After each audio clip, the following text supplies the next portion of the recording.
بھائی جو قریب دور دور بیٹھے ہوئے ہیں قریب آ جائے بھائی دینی مجلس ہے، اس لیے بہت ادب اور احترام کے ساتھ سننے کی ضرورت ہے۔ اللہ اس کے رسول کی باتیں سامنے آئیں گی، اس لیے بہت احترام سے سننے کی ضرورت ہے۔ جتنا احترام سے سنیں گے، جتنا شوق اور ذوق سے بیٹھیں گے، اللہ اتنا ہی دلوں میں اتارے گا، کیونکہ ظاہر ہے جو طلب ہوتا ہے، جس کے اندر طلب ہوتی ہے، جو طالب ہوتا ہے، اللہ اس کو بھر بھر کے دیتا ہے۔ جو بے طلب ہوتے ہیں اللہ ان کو محروم کر دیتا ہے۔ اس لیے جو حضرات باہر ہیں وہ اندر آ جائیں۔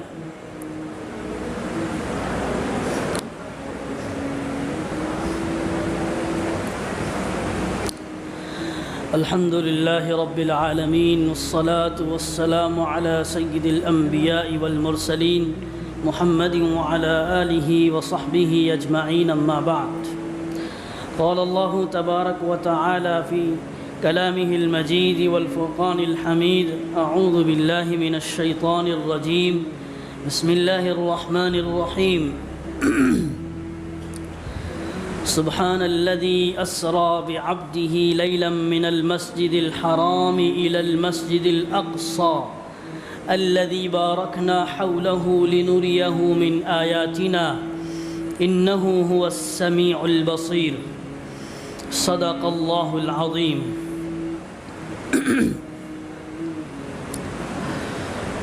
محترم بزرگوں،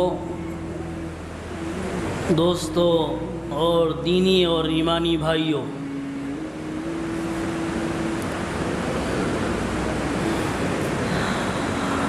آج کی شب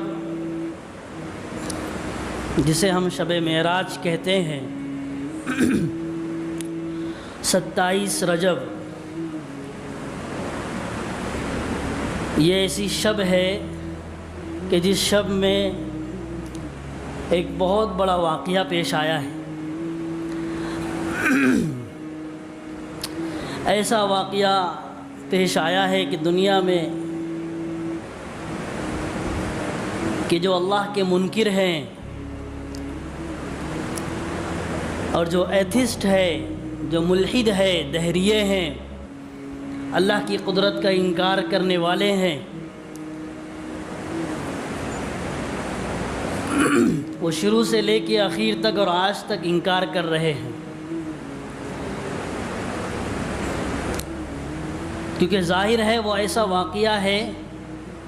کہ جو انسان کی عقل میں آنے والا نہیں ہے، کیونکہ یہ واقعہ جو پیش کیا گیا ہے اور جو دنیا میں دکھایا گیا ہے، یہ اس قادر اللہ کی طرف سے اور اس رب کی طرف سے جس نے پوری دنیا کو پیدا کیا، اس نے اس واقعے کو جو ہے دنیا کے سامنے لایا ہے۔ تو ظاہر ہے یہ اللہ کی کاریگری ہے، اللہ کی قدرت کا شاہکار ہے، اور انسان کی عقل تو بہت چھوٹی ہے، اور ایک حد تک وہ سوچ سکتا ہے، ایک حد تک انسان کی عقل کام کر سکتی ہے، لیکن جب وہ حد اور جب وہ بارڈر آ جاتا ہے تو انسان کی عقل بھی کام کرنا بند کر دیتی ہے۔ تو قیامت کی صبح تک بھی اگر عقلیں، ان ساری دنیا کی عقلیں جمع ہو جائیں اور اس واقعے پر غور کرنے کے لیے بیٹھ جائے کہ یہ ہوا کیسے، اور آخر اتنا بڑا واقعہ اور اتنے سالوں سال والا واقعہ کہ جس واقعے کو کئی سال، ارب سال لگ سکتے تھے، وہ منٹوں اور لمحوں میں طے کروایا گیا۔ لیکن دوسری طرف اللہ کا شکر ہمیں ادا کرنا چاہیے کہ اللہ نے ہم سب کو مسلمان بنایا ہے۔ کیا بنایا بھائی؟ اللہ نے ہم سب کو مسلمان بنایا ہے، ایمان والا بنایا ہے۔ ہم ایک اللہ کے ماننے والے ہیں۔ ہم نے پڑھا ہے آمنت باللہ وملائکتہ وکتبہ ورسلہ والیوم الآخر والقدر خیرہ وشرہ من اللہ تعالی والبعث بعد الموت۔ ان 7 چیزوں پر ہم نے ایمان لایا ہے۔ ہم اللہ کو بھی مانتے ہیں، ہم اس کی کتاب، اس کی بھیجی ہوئی، اس کی اتاری ہوئی کتابوں کو بھی مانتے ہیں الحمدللہ، ہم اس کے بھیجے ہوئے فرشتوں کو بھی مانتے ہیں، ہم اس کے بھیجے ہوئے رسولوں کو بھی مانتے ہیں، اور ہم یہ بھی مانتے ہیں کہ آج یہ دنیا کی زندگی عارضی اور ختم ہونے والی زندگی ہے، کل ایک نئی زندگی دینے والا ہے اللہ، اور نئی زندگی شروع ہونے والی جسے ہم آخرت کی زندگی کہتے ہیں، ہم اسے بھی مانتے ہیں۔ والقدر خیرہ وشرہ من اللہ تعالی، اور ہم اس کو بھی مانتے ہیں کہ جو بھی ہماری تقدیر میں اچھا یا برا لکھا ہے وہ اللہ کی طرف سے ہے، اور ہم اس کو بھی مانتے ہیں کہ دوبارہ ہمیں زندہ ہونا ہے۔ ہم ان 7 چیزوں پر ایمان رکھتے ہیں، اور علماء فرماتے ہیں کہ اگر کوئی مسلمان، کوئی مومن اگر ان 7 چیزوں میں سے کسی ایک کا بھی انکار کرتا ہے وہ اسلام سے خارج ہو جاتا ہے، وہ کلمہ اسلام سے، دائرہ اسلام سے خارج ہو جاتا ہے، اسے دوبارہ کلمہ پڑھنے کی ضرورت ہے، اسے دوبارہ اپنا ایمان لانے کی ضرورت ہوتی ہے۔ تو یہ 7 جو چیزیں ہیں، ہمارا صاف عقیدہ ہے کہ ہم نے اس پر ایمان لایا ہے۔ تو الحمدللہ ثم الحمدللہ ہمیں کہنا چاہیے، بار بار اللہ کی تعریف کرتے رہنا چاہیے۔ اور قرآن میں فرمایا ہے، اللہ فرماتا ہے وَقَالَ إِنَّنِي مِنَ الْمُسْلِمِينَ وَمَنْ أَحْسَنُ قَوْلًا مِّمَّنْ دَعَا إِلَى اللَّهِ وَعَمِلَ صَالِحًا وَقَالَ إِنَّنِي مِنَ الْمُسْلِمِينَ، کہ اس سے بڑھ کر کس کی بات بہتر اور اچھی ہو سکتی ہے کہ جو اللہ کی طرف بلائے اپنے اللہ کے بندوں کو، نیک عمل کرے اور یہ کہے کہ میں مسلمان ہوں۔ تو علماء نے لکھا ہے کہ یہاں پر صرف میں مسلمان ہوں کہہ کر گزرنا نہیں ہے، بلکہ ہمیں فخر کرنا ہے کہ ہم مسلمان ہیں، ہمیں پراؤڈ فیل کرنا ہے کہ ہم مسلمان ہیں۔ لیکن ظاہر ہے دنیا کے ماحول میں ہم ایسے گھسے ہوئے ہیں، اور ہر تیسرا آدمی یا ہر تیسرا ماحول ہمیں یورپ والا ملتا ہے، مغرب والا ملتا ہے، کافرانہ ماحول ہے۔ تو کہیں نہ کہیں اللہ ہمیں معاف فرمائے، ہمارا مسلمان بھائی بھی اپنے دین پر شک کرنے لگتا ہے، شک ہوتا ہے اس کو، اور وہ للچائی نگاہ سے دیکھتا ہے اپنے غیر بھائی کو کہ ہاں کیا زبردست زندگی ہے اس کی، کیا اس کی عیش و عشرت ہے، کیا خوبصورت زندگی اس کو ملی ہے۔ اللہ ہمیں معاف کرے۔ یاد رکھیے، اگر ایسا بھی ہمارے دل میں آ گیا، ہمارا ایمان جو ہے ختم ہو گیا۔ ایمان کی خیر منانی چاہیے پھر۔ اس لیے علماء نے لکھا ہے کہ اننی من المسلمین، کہ مسلمان کہو، فخر سے کہو، سینہ تان کے کہو، اور اللہ کا شکر ادا کر کے کہو الحمدللہ میں مسلمان ہوں۔ اللہ نے جنت اور جہنم کے وعدے مسلمان اور کافر پر رکھے ہیں۔ جو مومن ہے وہ جنت ہے اس کے لیے، جو کافر ہے اس کے لیے ہمیشہ ہمیشہ کی جہنم ہے۔ جو مومن ہے اس کے لیے ہمیشہ ہمیشہ کی جنت ہے، جو کافر ہے، اللہ کا منکر ہے، ایتھسٹ ہے، ملحد ہے، دہریہ ہے، اس کے لیے ہمیشہ ہمیشہ کی جہنم ہے۔ تو بتاؤ میرے بھائیوں کہ ہمیں ضرورت ہے کہ نہیں فخر کرنے کی؟ ہمیں اپنے دین پر جو ہے فخر کرنے کی ضرورت ہے کہ نہیں ہے؟ جی نہیں بول رہا ہے کوئی؟ ارے ضرورت ہے کہ نہیں ہمیں فخر کرنے کی؟ جی میرے بھائی، اننی من المسلمین، الحمدللہ ہم مسلمان ہیں، ایمان والے ہیں، اور ہم اسی ایمان والے کی وجہ سے اللہ پاک دنیا کا نظام چلا رہے ہیں۔ حدیث میں صاف ہے کہ جب تک ایک اللہ کہنے والا، ایک اللہ کو ماننے والا، اللہ کے حکموں پر چلنے والا، اور رسول اللہ صلی اللہ علیہ وسلم کی سنتوں پر چلنے والا بھی اگر ایک آدمی بھی پوری دنیا میں باقی رہے گا، اللہ کا فرمان ہے، اللہ کا کہنا ہے کہ ہم پوری دنیا کے نظام کو چلائیں گے صرف ایک آدمی کی وجہ سے۔ یہ اہمیت بتا رہے ہیں کہ تم اتنے اہم ہو، تم گرے پڑے نہیں ہو، تم دنیا کی نظر میں گرے پڑے ہو، کیونکہ تمہارے پاس جو ہے دنیا والوں جیسی شان و شوکت نہیں ہے، تمہارے پاس دنیا والوں جیسا محل، بنگلہ، گاڑی اور تمہارے ویسا پروٹوکول نہیں ہے، لیکن ہماری نظر میں یعنی اللہ کی نظر میں تم بہت بڑے ہو، تم اپنے آپ کو چھوٹا مت سمجھو۔ تو ہمیں فخر کرنے کی ضرورت ہے کہ ہم مسلمان ہیں، ہم مومن ہیں۔ ہاں، تو اللہ پاک نے جو واقعہ پیش آیا ہے آج کی شب معراج 15واں پارہ جہاں سے شروع ہوتا ہے، سبحان الذی اسریٰ بعبدہ، وہ یہیں سے شروع ہو رہا ہے۔ کہ معراج کا واقعہ پیش آیا. حضور اکرم صلی اللہ علیہ وسلم کو لمحوں اور منٹوں میں دنیا سے آسمان پر لے جایا گیا، اور وہاں پر کیا کچھ ہوا وہ سب کچھ اللہ پاک نے منٹوں اور لمحوں میں کرایا. شب معراج یعنی معراج کی رات میں، اسی لیے شب کہتے ہیں رات کو، معراج کہتے ہیں چڑھنے کو. لیکن اس سے پہلے ہمیں یہ بھی جاننے کی ضرورت ہے کہ معراج کا واقعہ پیش کیوں آیا. یہ تو ہمیں معلوم ہے کہ اللہ کے نبی صلی اللہ علیہ وسلم معراج پر تشریف لے گئے، اللہ پاک نے انہیں جنت جہنم کی سیر کروائی، اللہ نے جو ہے اللہ پاک کی ملاقات ہوئی. لیکن یہ کیوں ہوا یہ جاننے کی ضرورت ہے، اور یہ بیک گراؤنڈ جو ہے اس کا، یہ پس منظر جو ہے یہ ہمارے لیے سبق رکھتا ہے کہ جب حضور صلی اللہ علیہ وسلم دعوت و تبلیغ اور دین کی محنت کے لیے جب آپ نبی بنا دیے گئے، تو نبی بنانے کے بعد آپ ایک لمحہ بھی خاموش نہیں بیٹھے، بس یہ فرض سمجھ لیا کہ میرے رب نے مجھے نبی بنایا ہے، اور میرے رب نے مجھے ایک ذمہ داری دی ہے کہ میں بھٹکے ہوئے بندوں کو بھٹکی ہوئی راہوں سے ان کو کھینچ کر لاؤں اور اللہ کے راستے پر لگا دوں. یہ فرض سمجھ کر اللہ کے نبی نے پھر کام شروع کیا، اور اللہ کے دین کی دعوت میں مشغول ہو گئے، منہمک ہو گئے. تو ظاہر ہے اس زمانے میں تو ہر طرف کفر ہی کفر پھیلا ہوا تھا، ہر جگہ شرک ہی شرک تھا، یہاں تک کہ خانہ کعبہ بیت اللہ جو اللہ کا گھر تھا اس میں 360 بت رکھے ہوئے تھے. تو اس سے بڑھ کر کفر کی حد کیا ہو سکتی ہے، اس سے بڑھ کر کفر کی انتہا کیا ہو سکتی ہے کہ جو اللہ کا گھر ہے، کہ جہاں سے توحید کا بول بالا ہونا ہے، جہاں سے اللہ کی طرف لوگوں کو متوجہ کرنا ہے، وہیں پر بت رکھے ہوئے ہیں، وہیں پر پتھر رکھے ہوئے ہیں تراش کر خراش کر، اور ان کے سامنے ہاتھ جوڑا جا رہا ہے. ان سے کوئی بت بارش کا ہے، کوئی روزی کا ہے، اور کوئی فلاں چیز کا ہے، فلاں چیز کا ہے، ان کو خدا سمجھا جا رہا ہے. تو اللہ کے نبی صلی اللہ علیہ وسلم نے جب دعوت کے لیے اپنے اس راستے میں نکلے ہیں، تو پھر ہمارے سامنے تاریخ گواہ ہے کہ اللہ کے نبی صلی اللہ علیہ وسلم نے اس دین کی خاطر اور کس طریقے سے اس امت کا ہر فرد اللہ سے،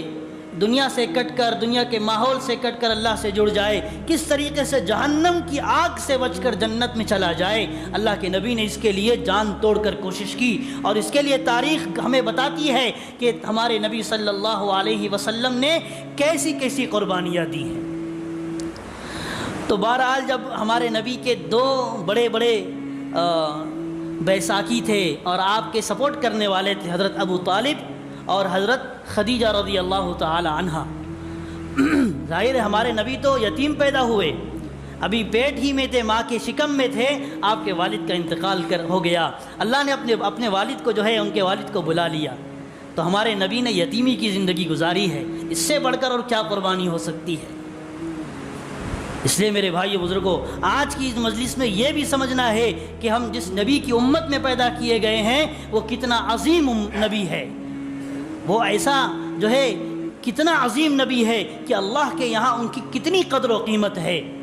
اور آج ہم اس نبی کا نام لینے والے ہیں، آج ہم اس نبی کے پیچھے چلنے والے ہیں، لیکن ہمارا کیا ان کے ساتھ برتاؤ ہے، اور انہوں نے کیا سکھایا تھا، کس راستے پر ہمیں ڈالا تھا، اور آج ہم کن راستوں پر چل رہے ہیں. آج کی اس مجلس میں یہ بھی غور کیجئے گا. یہ مجلس صرف اس لیے نہیں ہے کہ آج شب معراج ہے اور ہر سال کی طرح اس سال بھی بیان ہو رہا ہے، اور ہر سال کی طرح ہم ہر سال بیٹھتے ہیں، اس سال بھی بیٹھ جائیں گے. یہ رسمی نہیں، یہ رواج کے طور پر نہیں، بلکہ ہم بیٹھے ہیں کچھ سیکھ کر جائیں گے، کچھ سمجھ کر جائیں گے، اور اللہ نے چاہا تو کوئی ایسی بات اللہ ہماری زبان سے نکلوا دے کہ اللہ ہم سب کی ہدایت کا ذریعہ بنے، جو قرآن و حدیث کی روشنی میں ہوگی. اس لیے رسمی طور پر نہ بیٹھے، بلکہ اس لیے بیٹھے کہ اللہ مجھے کوئی ایسی بات سمجھا دے جو میری گمراہ والی زندگی سے اور تیرے راستے سے ہٹی ہوئی زندگی سے اللہ مجھے صحیح راستے پر لے آ. اس لیے میں بیٹھا ہوں. تو اللہ کے نبی صلی اللہ علیہ وسلم کے والد کا انتقال ہوا. آپ والدہ کے شکم میں تھے، پھر آپ دنیا میں آئے ہیں، اس کے 5-6 سال کے بعد پھر آپ کی والدہ کا انتقال ہو گیا، پھر کچھ اور سال کے بعد آپ کے دادا کا انتقال ہو گیا۔ یعنی جو ایسے سہارے ہو سکتے تھے کہ جو اس کے بغیر کوئی سہارا نہیں ہے، سب سے بڑا سہارا باپ ہوتا ہے وہ اٹھا لیا گیا، ماں ہوتی ہے وہ اٹھا لی گئی، دادا ہوتا ہے وہ بھی اٹھا لیا گیا۔ اب ان کے بعد جو بچے تھے ابو طالب، حضرت ابو طالب جو آپ کے چچا تھے وہ کافر تھے، مشرک تھے، اور حضرت خدیجہ جو آپ کی بیوی تھی، ام المومنین، سارے مسلمانوں کی، مومنین کی ماں وہ تھی۔ تو حضرت ابو طالب کا بھی انتقال ہو گیا، کیونکہ ابو طالب جب تک تھے تو اللہ کے نبی صلی اللہ علیہ وسلم جب دعوت دیتے تھے تو قریش کے قبیلے میں، بنو ہاشم کے قبیلے میں آپ کو کوئی چھو نہیں کرتا تھا، کیونکہ ابو طالب بڑے سردار سمجھے جاتے تھے اور سردار کے بیٹے بھی تھے، تو کوئی چھو نہیں کرتا تھا اور کوئی تکلیف نہیں پہنچاتا تھا۔ تو ان کا انتقال ہو گیا تو لوگوں کی تکلیف، جو دشمن تھے، جو آپ کے دشمن تھے، انہوں نے تکلیفیں دینا شروع کی ہلکی پھلکی۔ پھر اس کے بعد حضرت خدیجہ رضی اللہ تعالیٰ عنہ کا بھی انتقال ہو گیا، اور حضرت خدیجہ رضی اللہ تعالیٰ عنہ مال کے اعتبار سے بہت زیادہ بڑی ہوئی تھی، مالدار تھی، اس وجہ سے بھی ان کو اللہ کے نبی کو کوئی تکلیف نہیں دیتا تھا۔ لیکن جب یہ ہوا کہ جو ہے دونوں انتقال کر گئے تو اللہ پاک نے اس کو عام الحزن کا نام دیا کہ یہ میرے نبی کے لیے غموں والا سال ہے، کہ جو میرے نبی کے جو مضبوط سہارے تھے وہ اٹھا لیے گئے، عام الحزن، یہ غم والا سال ہے۔ تو اللہ کے نبی پر کیا گزری ہوگی کہ جو بڑے بڑے سہارے سپورٹر تھے سب چلے گئے۔ اب جب یہ چیزیں ختم ہو گئی، یہ انتقال کر گئے، تو پھر کفار اور مشرکین نے اپنی طرف سے کوششیں بڑھا دی اور اللہ کے نبی کو تکلیفیں دینا شروع کر دی، کیونکہ ظاہر ہے کوئی سپورٹ کرنے والا نہیں تھا۔ تو پھر اللہ کے نبی صلی اللہ علیہ وسلم نے سوچا کہ مکہ میں تو ایسے بدبخت لوگ ہیں جو میری بات کو نہیں مانتے، میں کون سی اپنے گھر کی بات کرتا ہوں، میں کون سے اپنی گھر کی باتیں ان کو سمجھا رہا ہوں، میں تو ان کو حق کی بات بتا رہا ہوں۔ ارے اللہ کے بندو، اللہ کی طرف آ جاؤ، تم جہنم سے بچ جاؤ گے، جنت میں چلے جاؤ گے۔ آج بھی ماحول یہی ہے کہ آج بیانات ہوتے ہیں اور جو ہے جماعتیں نکلتی ہیں، تبلیغ والے ہر گھر گھر جا کر جو ہے دعوتیں دیتے ہیں۔ کیوں جاتے ہیں؟ اس لیے جاتے ہیں کہ میں جس طریقے سے تھوڑا موڑا اللہ کی طرف آیا ہوں کہ میرا بھائی بھی دین پر لگ جائے، میرا بھائی بھی نمازی بن جائے، میرا بھائی بھی گھر کے حقوق پورے کرنے والا بن جائے، میرا بھائی بھی گمراہی کے راستے سے سیدھے راستے پر آ جائے۔ ظاہر ہے آج تو نبی نہیں آنے والا ہے، اور نبی جو ہے ہم کو صحیح راستے کی، نبی کو اللہ بھیجنے والا بھی نہیں ہے، تو اللہ نے نبیوں کا کام اس امت کے ذمے رکھا ہے کہ جو بھی امتی ہے اس کے ذمے کام سپرد کیا گیا ہے۔ تو جیسے نبی سمجھایا کرتے تھے، آج ان کے بدلے میں اللہ پاک نے ان کے وارثین علماء کو بنایا ہے، اور اسی طریقے سے پوری امت کو بنایا ہے۔ تو جو نبی کرتے تھے کہ اللہ کے بندو اللہ کی طرف آ جاؤ، تم گمراہی سے بچ جاؤ گے، ہمیشہ ہمیش کی جہنم سے بچ جاؤ گے، آگ سے بچ جاؤ گے، جنت میں چلے جاؤ گے، وہ بدبختوں نے سنا نہیں، ان بدبختوں نے مانا نہیں۔ پھر اللہ کے نبی نے طائف کا سفر کیا کہ ہو سکتا ہے طائف میں مجھے کچھ ایسے لوگ مل جائیں جو میری بات سمجھنے والے ہوں اور اللہ کے راستے پر چلنے والے ہو، دین کی راستے پر چلنے والے ہو۔ چنانچہ اللہ کے نبی طائف گئے، اور طائف میں جا کر جب طائف والوں کو جو ہے دعوت دی ہے، اللہ کی قسم وہ تو اور مکے والوں سے زیادہ بدمعاش نکلے کہ انہوں نے، طائف والوں نے کیسے اللہ کے نبی پر ظلم کیا ہے، کیسی داستان ہے، خون بھری داستان ہے کہ ان بدبختوں نے اپنے نوجوان لڑکوں کو اللہ کے نبی کے پیچھے لگا دیا اور کہا کہ جاؤ اس کو پتھر مارو۔ میرے بھائیوں، کس نبی کو پتھر مارا گیا ہے؟ کہ جس نبی کے صدقے میں اللہ نے دنیا بنایا ہے، کہ جس نبی کی قسمیں اللہ نے قرآن میں کھائی ہے، کہ جس نبی کے چہرے کے بارے میں اللہ نے چاند کو تشبیہ دی ہے کہ وہ چاند جو میں نے پیدا کیا ہے اس چاند سے زیادہ میرے نبی کا چہرہ خوبصورت ہے۔ بلغ العلا بکمالہ کشف الدجا بجمالہ، کہ یہ ایسا نبی ہے کہ اس کے آگے ساری بلندیاں ہیچ ہے، ساری بلندیاں اس کے قدموں میں ہے، اور یہ ایسا خوبصورت ہے کہ ساری تاریکیاں، سارے اندھیرے اس کے خوبصورت چہرے کے سامنے جو ہے کچھ بھی نہیں ہے۔ کشف الدجا بجمالہ، کہ سارے اندھیریاں ایک طرف ہے اور ہمارے نبی کا چہرہ ایک طرف ہے۔ ایسا خوبصورت نبی، حسنت جمیع خصالہ، اور وہ ایسی خصلتوں کا مالک ہے کہ اللہ نے انک لعلی خلق عظیم، کہ تم اخلاق کے سب سے بڑے مرتبے پر فائز ہو۔ نبی جی تم اخلاق کے، اللہ پاک گواہی دے رہا ہے۔ ایسے نبی کو ستایا گیا۔ جب اللہ کے نبی جو ہے واپس لوٹے ہیں تو وہ بدبخت پتھر مارتے تھے، ہمارے نبی پتھر کے مارنے کی وجہ سے پیروں میں خون ہو گیا تھا، جوتیاں خون سے رنگ گئی تھی، تلووں سے خون نکل رہا تھا۔ ہمارے نبی بیٹھ جاتے، پھر اٹھایا جاتا، پھر مارا جاتا، پھر اٹھایا جاتا، پھر مارا جاتا، یہاں تک کہ ہمارے نبی کے پیروں کے خون سے جوتیاں چپک گئیں۔ یہ ایسا موقع تھا کہ جس پر آسمان کے فرشتے روئے ہیں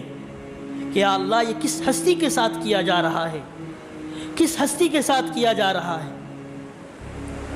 وہ اپنے لیے نہیں کر رہے تھے، وہ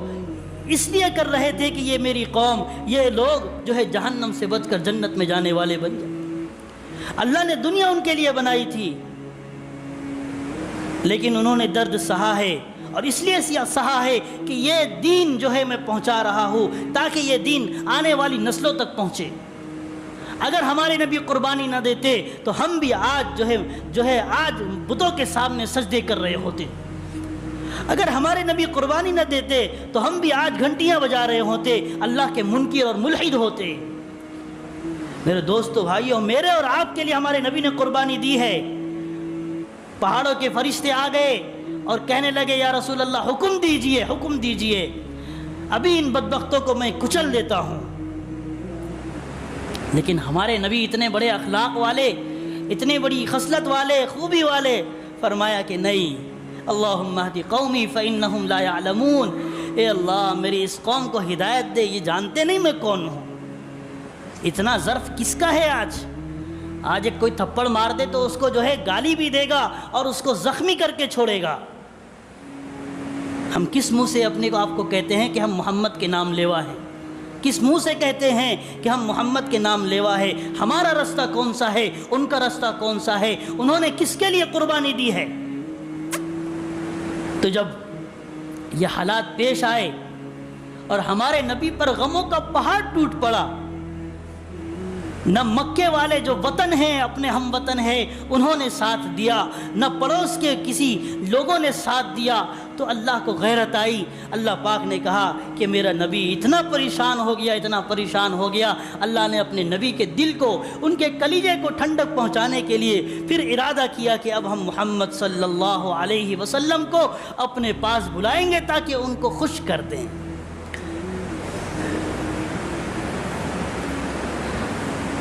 تو یہ واقعہ معراج پیش اس لیے آیا ہے کہ اللہ پاک اپنے نبی کو خوش کرنا چاہتے تھے کہ اے نبی جی تم کو بہت ستایا گیا ہے، تم کو بہت پریشان کیا گیا ہے، اور یہ پریشانی تم نے میرے لیے، میرے دین کے لیے برداشت کی ہے۔ آؤ اب ہم تم کو انعام دیتے ہیں، اور ایسا ویسا انعام نہیں دے رہے ہیں۔ اللہ دنیا سے جو ہے آسمان پر بلا رہے ہیں۔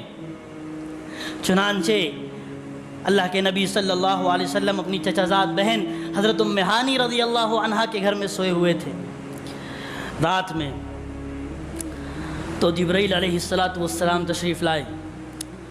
اور آپ کو اٹھا کر حتیم میں لے گئے۔ حتیم وہ حصہ ہے جو بیت اللہ کے پاس دیوار ٹائپ میں بنا ہوا ہے، جو لوگ حج کو گئے ہوئے ہیں ان کو وہ جانتے ہوں گے۔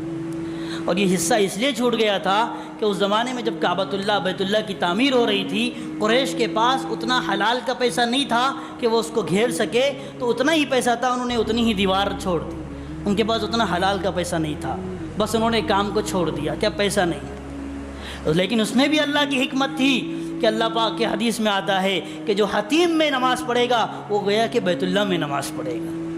تو اللہ نے اپنے جو ہے کمزور بندوں پر رحم فرمانے کے لیے اللہ نے حکمتاً وہ حصہ چھوڑوا دیا کہ جاؤ، ہر کوئی تو بیت اللہ میں داخل نہیں ہو سکتا، ہر کوئی تو بیت اللہ میں داخل نہیں ہو سکتا ہے، بڑے بڑے لوگ، بادشاہ، علماء وہی جاتے ہیں، لیکن کمزور مسلمان نہیں جا سکتا، اس کے لیے دروازہ سعودی حکومت نہیں کھولتی ہے، لیکن حتیم میں تو ہر کوئی جا سکتا ہے۔ تو حتیم میں جو نماز پڑھے گا وہ بیت اللہ میں نماز پڑھے گا۔ دی اللہ کی حکمت، کتنا اللہ مہربان ہے اپنی امت پر، اپنے بندوں پر کتنا مہربان ہے۔ تو آپ کو لٹانے کے بعد جو ہے حضرت جبرائیل علیہ السلام نے اپنا ہاتھ اللہ کے نبی کے سینے پر ایسے کیا تو فوراً سینہ کھل گیا۔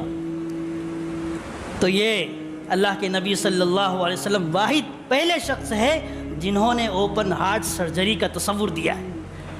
جنہوں نے اوپن ہارٹ سرجری کا تصور اور کانسیپٹ پیش کیا ہے۔ 1400 سال پہلے پیش کر دیا گیا، وہ آج کی ایجاد نہیں ہے، آج کا انوینشن نہیں ہے کہ آج اوپن ہارٹ سرجری ہو رہا ہے۔ یہ ہمارے نبی نے بتایا ہے کہ اوپن ہارٹ سرجری جو ہے اللہ کے نبی نے پہلے تصور پیش کیا۔ آپ نے ایسے ہاتھ کیا اور 2 پیالے لے کر آئے، ایک میں زمزم تھا، ایک میں نور تھا،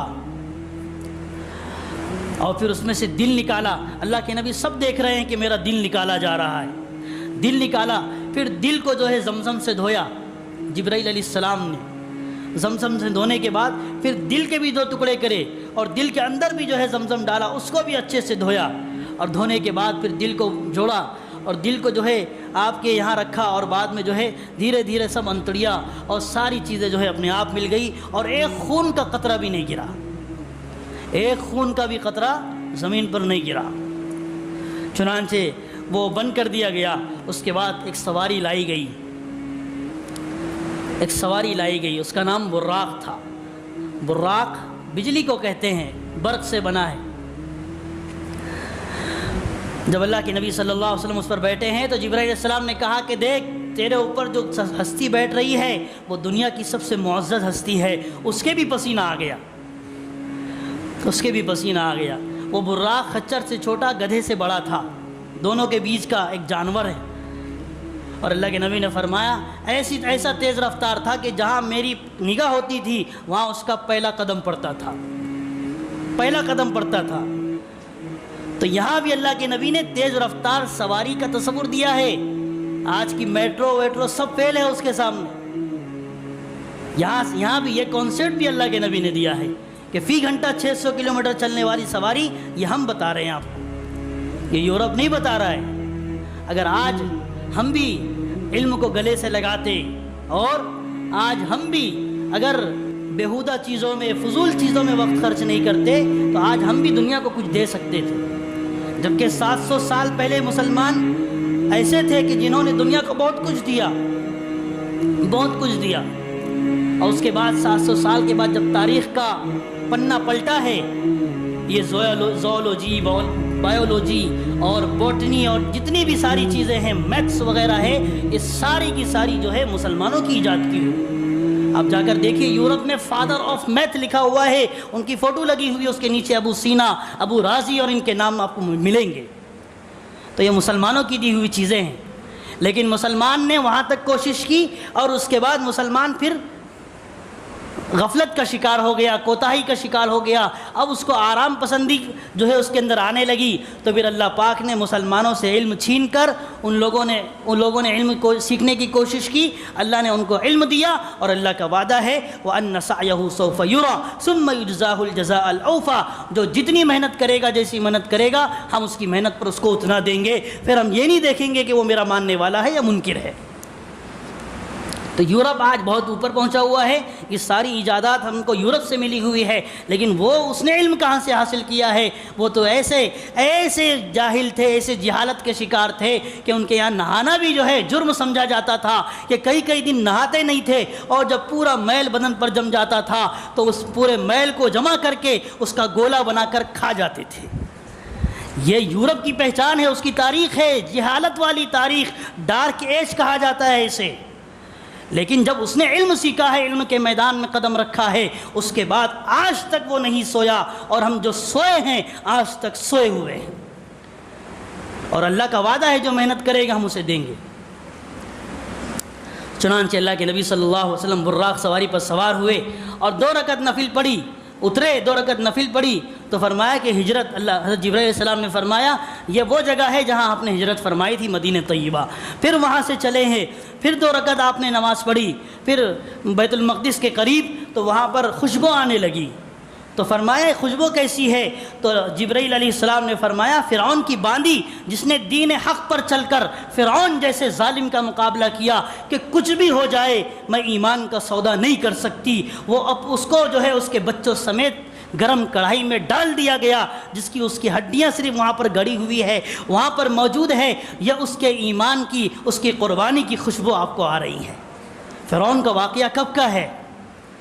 پھر اس کے بعد چلے ہیں اور براق سواری باندھی اور بیت المقدس میں لائے گئے۔ تمام انبیاء علیہم السلام انتظار میں ہے کہ اب نبی آ رہے ہیں، چنانچہ آپ آئے، آپ نے امامت فرمائی تمام نبیوں کی، اور یہ بتا دیا گیا کہ مسجد اقصیٰ جو قبلہ سمجھی جاتی تھی اب اس کا قبلہ ہونا ختم ہو گیا، اب ہر کوئی بیت اللہ کی طرف نماز پڑھے گا۔ اور دوسری چیز یہ بتا دی گئی کہ یہ نبی جو آئے ہیں آخری نبی، یہ تمام نبیوں کے امام ہیں، تمام نبیوں کے امام ہیں، اس لیے ان کو امامت کروائی گئی ہے اور ان کا مرتبہ بتایا گیا۔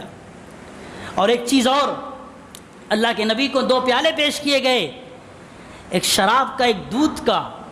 تو اللہ کے نبی صلی اللہ علیہ وسلم نے دودھ کا پیالہ پسند فرمایا اور دودھ پیا۔ جبرائیل علیہ السلام نے فرمایا کہ یا رسول اللہ صلی اللہ علیہ وسلم، اللہ کی ذات پاک ہے، تمام تعریفیں اس اللہ کے لیے ہے کہ جس نے آپ کو جو ہے اس بات کی طرف توجہ دلائی کہ آپ دودھ پیے، یعنی آپ نے دودھ پیا، اور یہ دودھ پینا آپ کی فطرت ہے، یہ نیچر میں ہے انسان کے دودھ پینا۔ اور اگر آپ شراب پی لیتے تو شراب گمراہی کی طرف لے جاتا ہے، اگر آپ شراب پیتے تو امت میں گمراہی پھیل جاتی۔ تو پتہ چلا کہ شراب پینا گمراہی کا سبب ہے، کہ شراب پینے سے آدمی کی آج کیا ہے ٹرینڈ، یہی ہے ٹرینڈ کہ جو ہے شراب پئیں گے ہمارے جو ہے پریشانیاں ختم ہوں گی،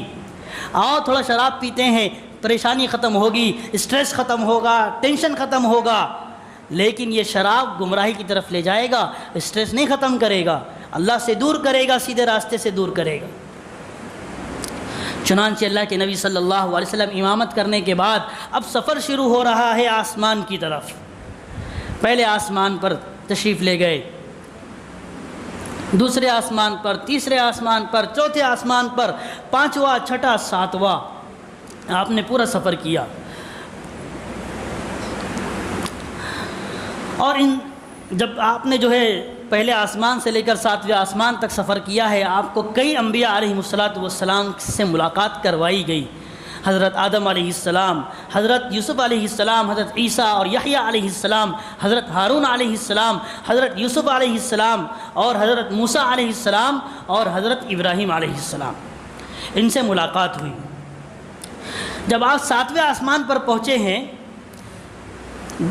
7ویں آسمان پر جب پہنچے ہیں تو حضرت ابراہیم علیہ السلام اور تمام انبیاء علیہ السلام نے آپ کا استقبال کیا ہے، ہاردک استقبال کیا، جو ہے گرینڈ ویلکم کیا، کہ جو ہے حضرت آدم علیہ السلام نے کہا بیٹا آیا ہے مبارک ہو، پھر دوسرے نبیوں نے کہا ہمارے بھائی آئے ہیں مبارک ہو، مبارک ہو، بھائی آئے ہیں مبارک ہو، نبی آئے ہیں مبارک ہو۔ پھر آخر میں حضرت ابراہیم علیہ السلام جب جو ہے آئے ہیں تو ابراہیم علیہ السلام واحد نبی ہے کہ جنہوں نے اٹھ کر اللہ کے نبی کو گلے لگایا ہے اور آپ کی پیشانی چومی ہے، اور کہا ہے کہ اے محمد صلی اللہ علیہ وسلم کہ اپنی امت کو میرا سلام کہنا، اپنی امت کو میرا سلام کہنا، اور کہنا کہ جو جنت جس کے بارے میں تمہیں بولا گیا ہے، وعدہ کیا گیا ہے، وہ جنت کھلا میدان ہے، چٹیل میدان ہے، اور اس کا پانی بہت میٹھا ہے، اور جو ہے اس کے پھل اور پودے سبحان اللہ والحمد للہ ولا الہ الا اللہ واللہ اکبر ہیں۔ جو جتنے بار جو ہے اللہ کا یہ ذکر کرے گا، اللہ کی تعریف کرے گا، اس چٹیل میدان میں اس کے لیے پودے اور درخت لگتے چلے جائیں گے۔ تو اللہ کی تعریف، سبحان اللہ۔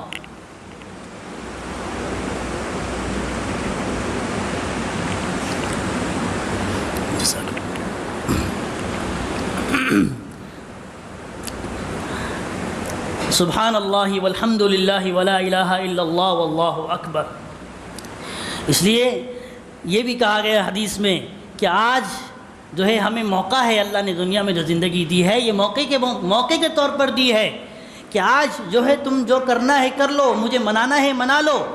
آج جتنا تم ذکر کرو گے وہ فائدہ مند ہوگا، جتنی نمازیں پڑھو گے وہ فائدہ مند ہوگی، جتنی تم تلاوت کرو گے وہ فائدہ مند ہوگی۔ لیکن اگر یہ زندگی ختم ہو گئی اور کل جب قیامت میں میرے پاس آؤ گے، آخرت میں میرے پاس آؤ گے اور کہو گے اللہ ایک سبحان اللہ کہنے دے، اس پر ثواب دے دے، اللہ فرمائے گا ایک سبحان اللہ کا ثواب بھی ہم نہیں دینے والے،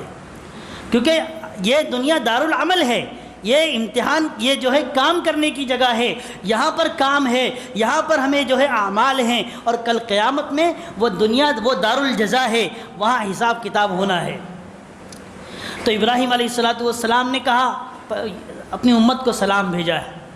اور ایک روایت میں یہ بھی آتا ہے کہ ابراہیم علیہ السلام جس طریقے سے دنیا میں بیت اللہ بنایا گیا ہے بالکل اسی طریقے سے اسی کے سیدھ میں 7ویں آسمان پر ایک اور بیت اللہ ہے، اس کو بیت المعمور کہتے ہیں۔ کیا کہتے ہیں؟ بیت المعمور۔ سورہ طور میں اس کا ذکر ہے، والطور وکتاب مستور والبیت المعمور۔ تو بیت المعمور ہے، اور اس بیت المعمور کے بارے میں یہ ہے کہ اس میں روزانہ 70,000 فرشتے طواف کرتے ہیں، اور جو ایک مرتبہ طواف کر لیتے ہیں قیامت تک ان کا نمبر نہیں آنے والا۔ فرشتوں کی تعداد وَلِلَّهِ جُنُودُ السَّمَاوَاتِ وَالْأَرْضِ، کہ اللہ ہی کے لیے، اللہ ہی کو معلوم ہے کہ فرشتوں کی تعداد کتنی ہے، اور فرمایا کہ فرشتے اللہ کا لشکر ہے۔ تو اللہ جو ہے وہ اللہ ہماری عبادتوں کا محتاج نہیں ہے، ہمارے کسی بھی نیک عمل کا محتاج نہیں ہے۔ یہاں تک کہ ایک حدیث میں فرمایا ہے کہ جس طریقے سے ایک کھاٹ پر، ایک پلنگ پر جو ہے زیادہ آدمی بیٹھ جانے سے پلنگ چرچراتا ہے کہ اب ٹوٹا کہ تب ٹوٹا، بالکل اسی طریقے سے آسمان بھی فرشتوں کی تعداد کی وجہ سے چرچراتا ہے، اور فرمایا کہ ایک تل کے برابر بھی جگہ نہیں کہ جہاں پر فرشتہ موجود نہ ہو۔ پورا آسمان بھرا ہوا ہے فرشتوں کی تعداد سے، اور فرشتے کھڑے ہوئے نہیں ہیں، کوئی فرشتہ سجدے میں ہے، کوئی فرشتہ رکوع میں ہے، کوئی فرشتہ قیام اور قعود میں ہے، سب اللہ کی عبادت میں لگے ہوئے ہیں۔ تو اللہ کو ہماری عبادتوں کی ضرورت نہیں ہے، ہمیں ضرورت ہے اللہ کی عبادت کی، ہمیں ضرورت ہے اللہ کی اطاعت کی، ہمیں ضرورت ہے اللہ کی فرما برداری کی۔ یہاں عبادت کریں گے، یہاں نیک اعمال کریں گے تو کل قیامت میں اللہ پاک ہمیں جو ہے اس کا بدلہ جنت کی شکل میں عطا فرمائے گا۔ الدنیا مزرعۃ الآخرہ، فرمایا کہ دنیا آخرت کی کھیتی ہے، جو یہاں پر بو گے وہاں پر جنت آخرت میں وہی کاٹو گے۔ اگر یہاں پر خدا نخواستہ ہم نے اللہ کی نافرمانی، اللہ کے حکم کی عدولی کری اور اللہ کے حکموں سے پھر کر زندگی گزاری تو کل قیامت میں پھر حشر جہنم کی شکل میں ہونے والا ہے۔ اس لیے یہ زندگی اللہ پاک نے ہمیں جو دی ہے، یہ زندگی اپنے لیے یعنی اللہ کی اطاعت اور فرما برداری کے لیے دی ہے۔ چنانچہ اللہ کے نبی صلی اللہ علیہ وسلم تو ابراہیم علیہ السلام اس بیت اللہ کو جو ہے اس طریقے سے ایسے بیٹھے ہوئے تھے، ٹیک لگا کر ایسے بیٹھے ہوئے تھے، تو اٹھے نہیں، جگہ پر سے اٹھے نہیں۔ تو یہاں پر یہ سبق دیا جا رہا ہے امت کو کہ رشتوں کی پہچان یہ ہوتی ہے کہ وہ بیٹا نبی بن جائے لیکن وہ چھوٹا ہی ہے، بڑا نہیں ہو سکتا، وہ بڑوں کے سامنے جھکے گا۔ بیٹا نبی ہے، نبیوں کا سردار ہے، لیکن ابراہیم علیہ السلام باپ ہیں، اس لیے وہ جھکے نہیں، اور اللہ کے نبی نے ان کو جو ہے سلام کیا ہے، ان کا احترام کیا ہے، پھر بعد میں اٹھ کر جو ہے انہوں نے گلے لگایا ہے۔ تو یہاں امت کو رشتوں کی پہچان بتائی گئی کہ رشتوں کی قدر کرو، رشتوں کی قدر کرو، چاہے تمہارے پاس کتنا ہی مال کیوں نہ آ جائے، چاہے تمہارے پاس کتنی ہی دھن دولت کیوں نہ آ جائے، تمہارا بڑا وہ فقیر ہے، غریب ہے، اس کے پاس جاؤ، اس سے جو ہے حالات دریافت کرو، کیسے ہیں چچا، کیسے ہیں پھوپھا، کیسے ہیں پھوپھی، کیا آپ کو ضرورت ہے کچھ، یا آپ کو کچھ کسی کام کی ضرورت ہو تو مجھے بالکل بتا دیجئے۔ لیکن آج ہمارا مزاج یہ ہے کہ ذرا سی اللہ پاک کی طرف سے نعمت مال کی شکل میں ہوتی ہے، پھر ہم اپنے غریبوں کو بھول جاتے ہیں، آس پاس کے غریبوں کو چھوڑو، ہم اپنے رشتہ داروں کو بھول جاتے ہیں۔ صلہ رحمی، رشتہ داروں کے ساتھ حسن سلوک کرنا، اچھے سے پیش آنا، یہ اللہ کو بہت پسند ہے۔ فرمایا جس نے رشتے سے قطع تعلق کیا، جس نے رشتہ داری توڑی، اس نے اللہ کو توڑا، اللہ کے حکم کو توڑا۔ تو رشتے کی قدر سکھائی ہے ابراہیم علیہ السلام۔ اس کے بعد پھر دو صورتیں ہیں کہ جس میں معراج کے بارے میں بیان کیا گیا ہے۔ سبحان الذی اسریٰ بعبدہ، سبحان الذی اسریٰ بعبدہ۔ اس میں ایک چیز یہ بھی ہے کہ یہ سورت جو شروع ہو رہی ہے 15ویں پارے کی، سبحان الذی، یہ ایک ہی سورت ہے جو سبحان سے شروع ہوئی ہے، اور اس میں بتایا یہ گیا ہے امت کو کہ یہ جو سفر جو شروع ہوا ہے اور جو نبی صلی اللہ علیہ وسلم جو زمین سے اوپر آسمان کی طرف جا رہے ہیں، یہ خود سے نہیں جا رہے ہیں۔ اللہ قرآن میں فرما رہا ہے ہم جو ہے محمد صلی اللہ علیہ وسلم کو خود لے کر جا رہے ہیں، ہم نے بلایا ہے اور ہم خود لے کر جا رہے ہیں۔ تو اللہ نے یہاں پر یہ فرمایا کہ تمہاری انسانی عقلوں کو چھوڑ دو، اس پر بھروسہ کرنا چھوڑ دو۔ ہم نے یہ نظام رکھا ہے، یہ قوانین رکھے ہیں، کیا جو ہے بایولوجی کا نظام ہے اور بوٹنی کا نظام ہے اور جو ہے ستاروں اور سیاروں کا نظام ہے، لیکن ان تمام نظام کا، ان تمام قوانین کے پابند تم ہو، ہم پابند نہیں ہیں۔ ہم تو ایک لمحے میں دنیا سے آسمان کی طرف بلانے والے ہیں اور ہم محمد کو بلا رہے ہیں۔ تو اللہ نے خود جو ہے فرمایا ہے کہ ہم محمد صلی اللہ علیہ وسلم کو اوپر لے کر جا رہے ہیں۔ اس کے بعد دیکھو کہ معراج کا واقعہ ہم نے سنا بہت بار ہے، لیکن معراج کے واقعے سے ہمیں سبق کیا ملتا ہے، ہمیں اس پر غور کرنے کی ضرورت ہے۔ تو اللہ پاک نے فرمایا ہے لِنُرِيَهُ مِنْ آيَاتِنَا أُخْرَى، کہ ہم نے اس لیے بھی بلایا تاکہ ہم ان کو اپنی نشانیاں دکھلائیں۔ یعنی کس کو؟ اللہ کے نبی صلی اللہ علیہ وسلم کو اپنی نشانیاں دکھلائیں۔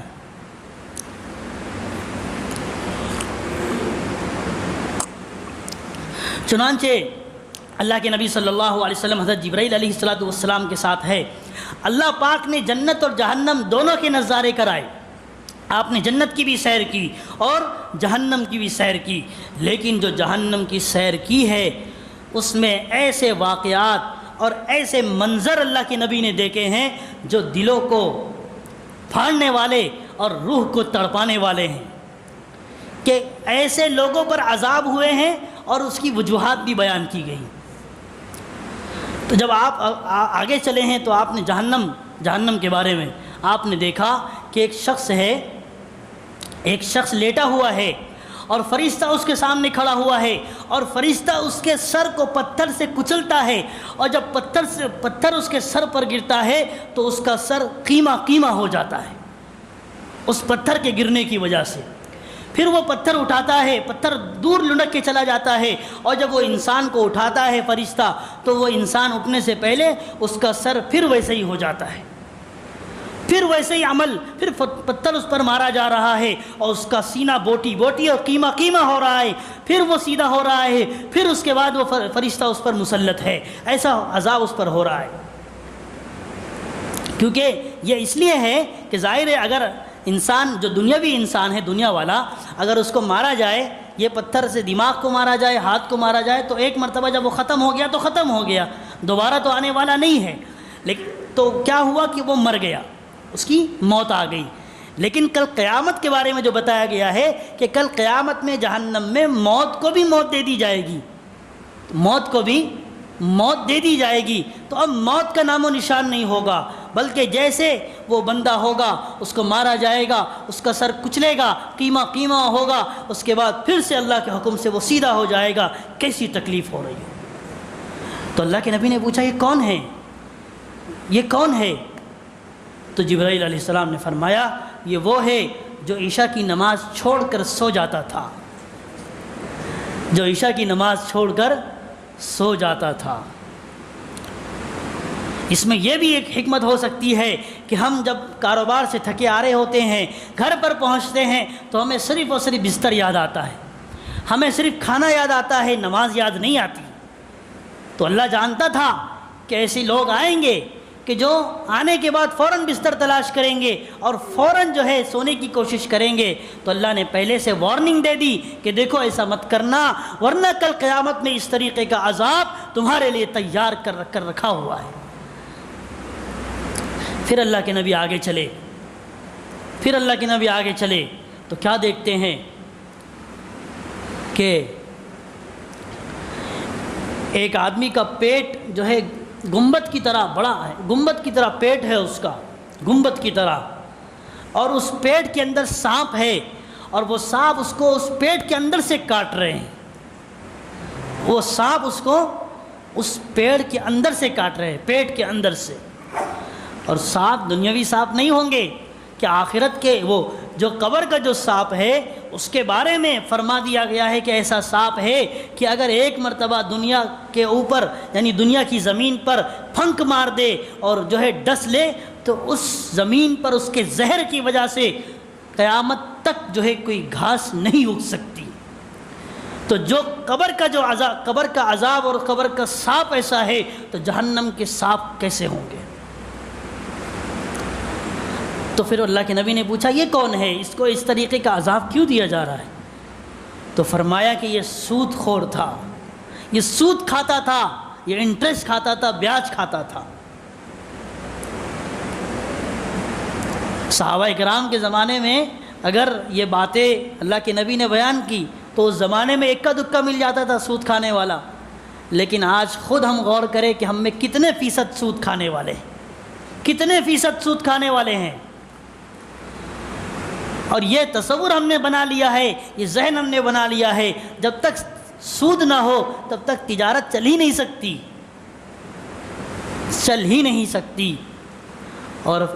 سود کی شناعت، سود کی حرمت کے بارے میں بیان کیا گیا ہے کہ اگر کوئی 1 روپیہ بھی سود کھائے گا وہ اپنی ماں سے 1 روپیہ بھی سود کھانا اپنی ماں سے، سگی ماں سے 36 مرتبہ زنا کرنے کے برابر ہے، 36 مرتبہ بدکاری کرنے کے برابر ہے۔ 1 روپیہ سود کھانا، آج لاکھوں روپیوں کی ڈیلیں ہو رہی ہیں اور اس میں کتنا روپیہ سود کا آ رہا ہے، کتنا روپیہ سود کا پیٹ میں جا رہا ہے، میرے بھی پیٹ میں جا رہا، میرے بچوں کی بھی پیٹ میں جا رہا۔ کیسے اس میں پھر اللہ کی فرما برداری آئے گی؟ کیسے اللہ کے حکم پر چلنا اس کے لیے آسان ہوگا؟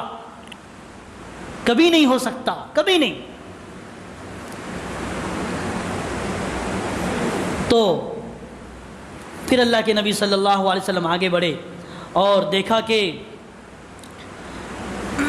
کچھ لوگ مرد اور عورتیں دونوں کے دونوں الٹے منہ لٹکے ہوئے ہیں اور ننگے ہیں، اور نیچے سے ان کو آگ جلا رہی ہے، آگ کے شعلے ان کو اوپر لے جاتے ہیں، پھر آگ کم ہوتی ہے اور وہ قلا بازیاں مارتے ہوئے، الٹتے پلٹتے ہوئے پھر نیچے اس آگ کی گہرائی میں جا پہنچتے ہیں اور خوب چیخ رہے، چلا رہے۔ تو اللہ کے نبی نے پوچھا یہ کون ہے، ان کو کس لیے عذاب دیا جا رہا ہے؟ تو اللہ کے نبی تو حضرت جبرائیل علیہ السلام نے بیان فرمایا کہ یا رسول اللہ، یہ زنا کرنے والے مرد اور زنا کرنے والی عورتیں ہیں، زنا کرنے والے مرد اور زنا کرنے والی عورتیں ہیں۔ کہ زنا کرنے کا عذاب اتنا خطرناک ہے، اور آج کے معاشرے میں اس کا ریشیو بھی بہت بڑا ہوا ہے۔ غیروں کی کیا بات کریں، ہم اپنے بھی اس میں ملوث ہیں، اور اس کو ایک ٹرینڈ سمجھ کر کیا جا رہا ہے کہ آج فلاں لڑکی، کل فلاں لڑکی، پرسوں فلاں لڑکی، ہر دن نئی لڑکی۔ زنا۔ اور جب یاد رکھیے کہ جب نکاح مہنگا ہوگا تو زنا آسان ہو جائے گا، جب نکاح مہنگا ہوگا تو زنا کرنا آسان ہو جائے گا۔ اس لیے ہمیں نکاح کو آسان کرنے کی ضرورت ہے، نکاح کو کم پیسوں میں کرنے کی ضرورت ہے۔ نکاح اللہ کے نبی کی سنت ہے، پورے نبیوں کی سنت ہے۔ آج نکاح ہم نے بہت مہنگا بنا دیا ہے، تو ایک غریب نکاح کرنے کے لیے جب سوچتا ہے تو اس کے جو ہے آنسو نکل جاتے ہیں کہ وہ بیٹی کو کیسے دے گا اور بیٹے کا نکاح کیسے کرے گا۔ اس لیے اس میں سب سے پہلے مالداروں کی ضرورت ہے۔ مالداروں کو چاہیے کہ اپنے بچیوں کی نکاح بہت سنت طریقے پر کرے، اور فرمایا رسول اللہ صلی اللہ علیہ وسلم نے کہ بابرکت نکاح وہ ہے کہ جس میں کم خرچہ ہو، جس میں کم خرچہ ہوگا وہ بابرکت نکاح ہوگا، اس نکاح میں برکت ہی برکت ہوگی، اس کی نسلوں میں اللہ برکت پیدا فرمائیں گے۔ تو جب نکاح آسان ہوگا تو زنا کا ریشو کم ہوگا، زنا کرنے والوں کی تعداد کم ہوگی۔ لیکن جب نکاح مشکل ہو جائے گا، ظاہر ہے اتنا پیسہ نہیں ہے، وہ پیسہ جوڑنے کے لیے 10 سال درکار ہے، 10 سال میں اتنا پیسہ جمع ہوگا، تب تک وہ اپنی خواہشات کیسے پوری کرے گا؟ خود غور کرنے کی ضرورت ہے، کیسے پوری کرے گا؟ اور یاد رکھیے علماء نے لکھا ہے کہ کھانے کے بعد جو سب سے بڑی ضرورت ہے وہ اپنے نفس کی خواہش پوری کرنا ہے۔ پھر آدمی غلط راستوں پر جائے گا، غلط جگہ منہ مارے گا، تو زنا کرنے والوں پر یہ عذاب ہو رہا ہے۔ پھر آگے چلے تو ایک شخص کو دیکھا کہ آگ کے انگارے کھا رہا ہے اور چلا رہا ہے، آگ کے انگارے کھا رہا ہے اور چیخ رہا ہے، چلا رہا ہے، مارے درد کے تکلیف ہو رہی ہے، آگ کون کھائے گا؟ تو اللہ کے نبی نے پوچھا یہ کون ہے؟ تو جبرائیل علیہ السلام نے فرمایا کہ یا رسول اللہ یہ حرام کھانے والا ہے، حرام کھانے والا ہے، یہ یتیموں کا مال ہڑپ کرنے والا ہے، یہ 2 نمبر کے دھندے کرنے والا ہے، یہ حلال تجارت کو چھوڑ کر حرام راستوں میں کہ بہت پیسہ ملے، بہت آمدنی ہو، اس پر چلنے والا ہے،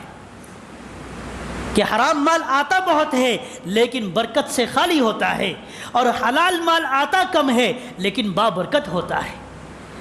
حرام مال آتا بہت ہے لیکن برکت سے خالی ہوتا ہے، نحوست سے بھرا ہوا ہوتا ہے، پریشانیوں ٹینشن سے بھرا ہوا ہوتا ہے، اور حلال مال بہت کم آتا ہے لیکن بہت برکت ہوتی ہے، چین ہوتا ہے، سکون ہوتا ہے، اطمینان کی چین کی زندگی اور چین کی نیند آدمی آرام سے جو ہے لیتا ہے۔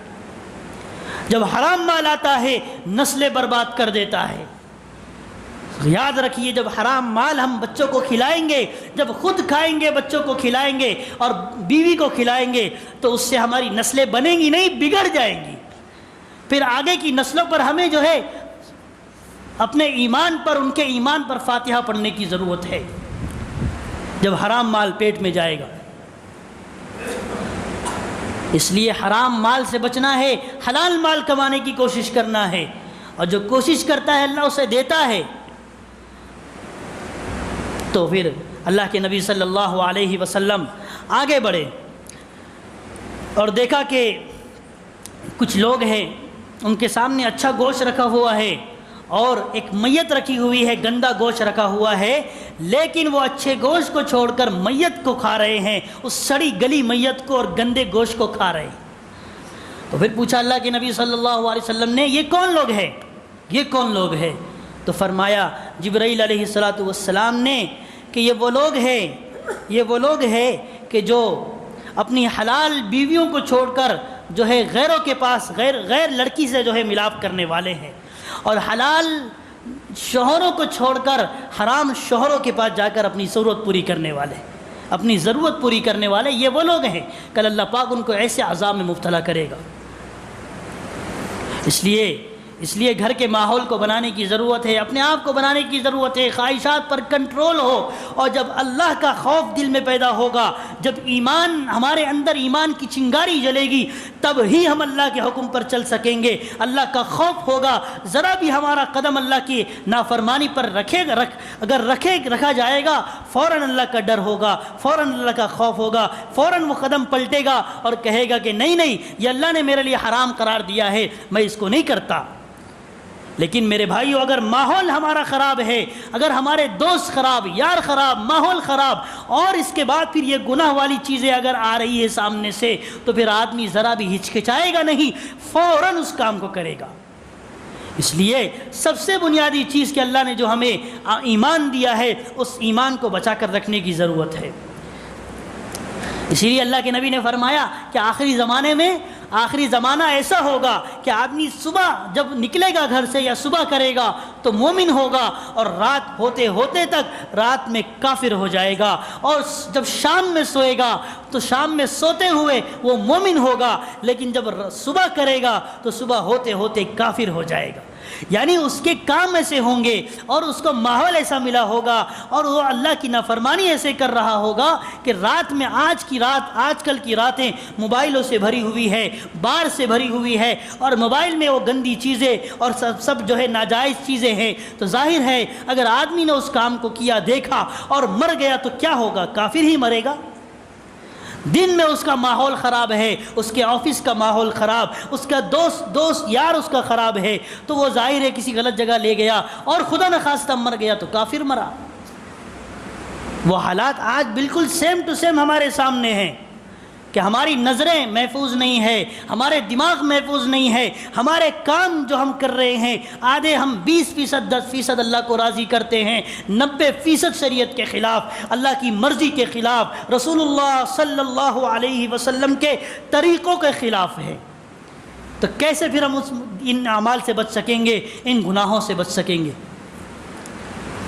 اس لیے اپنے آپ پر غور کرنے کی ضرورت ہے کہ ہم کس دنیا سے گزر رہے ہیں، کس ماحول سے گزر رہے ہیں، اور ہمیں کتنی ضرورت ہے کہ ہم اللہ کو منائیں، کتنی ضرورت ہے۔ ہر آدمی باشعور ہے، ہر آدمی کو اللہ نے عقل سلیم عطا فرمائی ہے، وہ خود فیصلہ کرتا ہے، فیصلہ کر سکتا ہے کہ وہ صحیح راستے پر چل رہا ہے یا غلط راستے پر چل رہا ہے۔ اگر میری نماز چھوٹ رہی ہے تو میں غلط راستے پر ہوں، میری زبان سے اللہ کا نام نہیں لیا جا رہا ہے، میں غلط راستے پر ہوں، کئی سال ہو گئے، کئی مہینے گزر گئے، میں نے اللہ کے کلام پاک کو دیکھا تک نہیں، میں غلط راستے پر ہوں۔ یہ ہر آدمی کو، ہر مومن کو ٹٹولنے کی، اپنے آپ کو ٹٹولنے کی ضرورت ہے کہ میرے 24 گھنٹے صرف اور صرف میرے کاروبار، میرا جاب، میرا جاب، میرا جاب، میری بیوی، میرے بچے، میرا خاندان، اسی میں گزر رہے ہیں۔ اس لیے ہمیں ضرورت ہے ٹٹولنے کی، اور یہ موقع اللہ پاک نے اس وقت تک دیا ہے جب تک ہماری دنیا کی آنکھ کھلی ہوئی ہے۔ ما لم یغرغر، اللہ نے فرمایا ہے جب تک غرغرے کی حالت نہیں ہوتی ہے، یعنی جب آدمی مرتا ہے، نزع کی کیفیت ہوتی ہے، فرشتہ یا موت موت آنے والی ہوتی ہے، اس کو نزع سکرات بولتے ہیں، سکرات بولتے، جانتے ہیں نا بھی سکرات، اور اتنی خطرناک چیز ہے، غور کرنے کی ضرورت ہے۔ اللہ کے نبی نے خود اس سے پناہ مانگی ہے کہ اللہ مجھے سکرات کی موت سے اور سکرات کی حالت سے بچانا۔ جب اللہ کا نبی خود پناہ مانگ رہا ہے، ہمیں کتنی ضرورت ہے پناہ مانگنے کی۔ ہم نے اپنی آنکھوں سے دیکھا ہے کہ ایک عورت کی جان نکل رہی ہے، اور وہ ایسی سانس اوپر لیتی ہے پھر نیچے لیتی ہے، سانس اوپر لیتی ہے پھر نیچے لیتی ہے، کم سے کم مستقل یہ اس کی حالت 4 گھنٹے میں نے اپنی آنکھوں سے دیکھی۔ اور فرمایا کہ جو ریشم کا کپڑا ہوتا ہے، وہ جو بیری کے کانٹے ہوتے ہیں، جو کانٹے ہوتے ہیں، ان کانٹوں پر ریشم کا کپڑا ڈال دو، اور جب اس کو کھینچو تو وہ کپڑا کیسا جو ہے چندی ہو کر نکلتا ہے اور ٹکڑے ٹکڑے ہو کر نکلتا ہے، ویسے ہی ایک نافرمان بندے کی روح اس کے جسم سے نکالی جاتی ہے، اور جب وہ روح نکلتی ہے تو اس کی حالت ایسے ہی غرغرے کی ہوتی ہے، سکرات کی ہوتی ہے، اور پریشانی اور جو ہے علم کی ہوتی ہے۔ تو اللہ کے نبی نے پناہ مانگی ہے، تو ہمیں اس وقت تک مہلت دی گئی ہے جب تک ہماری دنیا کی آنکھ کھلی ہے، اور جب دنیا کی آنکھ بند ہو جائے گی اللہ پاک کی طرف سے موقع ختم ہو جائے گا۔ تو اللہ پاک نے موقع ہمیں جو دیا ہے وہ صرف اسی دنیا کی زندگی میں دیا ہے۔ پھر کل اللہ پاک کے سامنے جب انسان کی آنکھیں کھلے گی، جنت بھی سامنے ہوگی، جہنم بھی سامنے ہوگی، اور فیصلہ ہوا جا رہا ہوگا، اس وقت کہے گا، انسان کہے گا، اللہ نے سب چیزیں قرآن میں بیان کر دی ہے، انسان کہے گا یا اللہ اخرنا، ہمیں مہلت دے دے، ہمیں مہلت دے دے، نجب دعوتک، تاکہ ہم تیرے رسولوں کی، تیرے نیک بندوں کی باتوں کو قبول کرنے والے بن جائیں۔ اب تو موقع دے اللہ، ایک مرتبہ دنیا میں بھیج دے، اب جب جاؤں گا تیرے دنیا میں جب جاؤں گا نا تو کبھی بھی نافرمانی نہیں کروں گا، بلکہ فرما برداری کر کے تیرے پاس آؤں گا۔ اللہ کہے گا کلا، ہرگز نہیں، وقت ختم ہو چکا ہے، ہم نے موقع دیا تھا تم کو، ہم نے موقع بہت دیا، ایک موقع نہیں کہ زندگی جو ہے باقی رکھی، وہ موقع نہیں، بہت موقع دیے۔ کمی جمعے کے بیانات میں تم کو جو ہے علماء نے سمجھایا کہ دیکھو اپنی زندگی کو درست کر لو، دیکھو نمازوں کے پابند ہو جاؤ، دیکھو سود سے بچو، دیکھو رشوت سے بچو، دیکھو حقوق مارنے سے بچو، چاہے اللہ کے ہو یا بندے کے، دیکھو ان تمام گناہوں سے بچو۔ تم نہیں سنبھلے، تم نہیں سنبھلے، تم اسی دنیا میں غرق رہے، تم اسی دنیا میں ڈوبے رہے۔ دعوت و تبلیغ کے ساتھی تمہارے پاس آئے اور تم سے کہے کہ تھوڑا وقت دے دو، چلا 4 مہینے دے دو، 4 مہینے ایک مرتبہ نکل جاؤ، زندگی بن جائے گی۔ تم نے اس وقت انکار کیا، تم نے ان کو جاہل سمجھا، تم نے ان کو یہ سمجھا کہ یہ تو بے وقوف ہے، انہیں کچھ سمجھ میں نہیں آتا، یہ ہمیشہ جو ہے چلا 4 مہینے کرتے رہتے ہیں، ان کو کیا معلوم دنیا کیا ہوتی ہے، ارے کاروبار بھی کچھ ہوتا ہے، ارے رشتہ دار بھی کچھ ہوتے ہیں۔ تم نے ان کو پاگل سمجھا، آج تم پاگل ہو، وہ عقل مندوں کی صف میں کھڑے ہوئے ہیں۔ اللہ پاک نے کئی موقع ہمیں دیے ہیں۔ ہمارا بھائی جو ہے ہمارا جس کو ہم اپنی نظروں کے سامنے جس کے ساتھ ایک تھالی میں کھاتے رہے، دوست ہو یا بھائی ہو، اور وہ جو ہے کافر کی موت مر گیا، یا پھر جو ہے اللہ کی نافرمانی کرتے کرتے مر گیا، اور لوگ جو ہے ایکسیڈنٹ سے ہلاک ہو گئے، لوگ بیماریوں سے ہلاک ہو گئے، پھر بھی تمہاری آنکھ نہیں کھلی۔ ہم نے کتنے موقع دیے تم کو؟ اللہ کل کہے گا میرے بھائیوں، ہمارے پاس زبان نہیں ہوگی کہ اللہ تو نے یہ چھوڑ رکھا تھا، تو نے یہ کمی کر دی تھی اس لیے ہمیں موقع دیجئے۔ کوئی عذر نہیں چلے گا، سارے موقع اللہ نے دنیا میں دیے ہیں، اس لیے ہمیں اپنی زندگی سے اپنی زندگی اس زندگی پر لانا ہے جو نبی کی زندگی ہے، صحابہ نے جس طریقے پر زندگی گزاری ہے۔ دوستو آج دیکھا جائے تو ہماری زندگی بہت غفلت میں گزر رہی ہے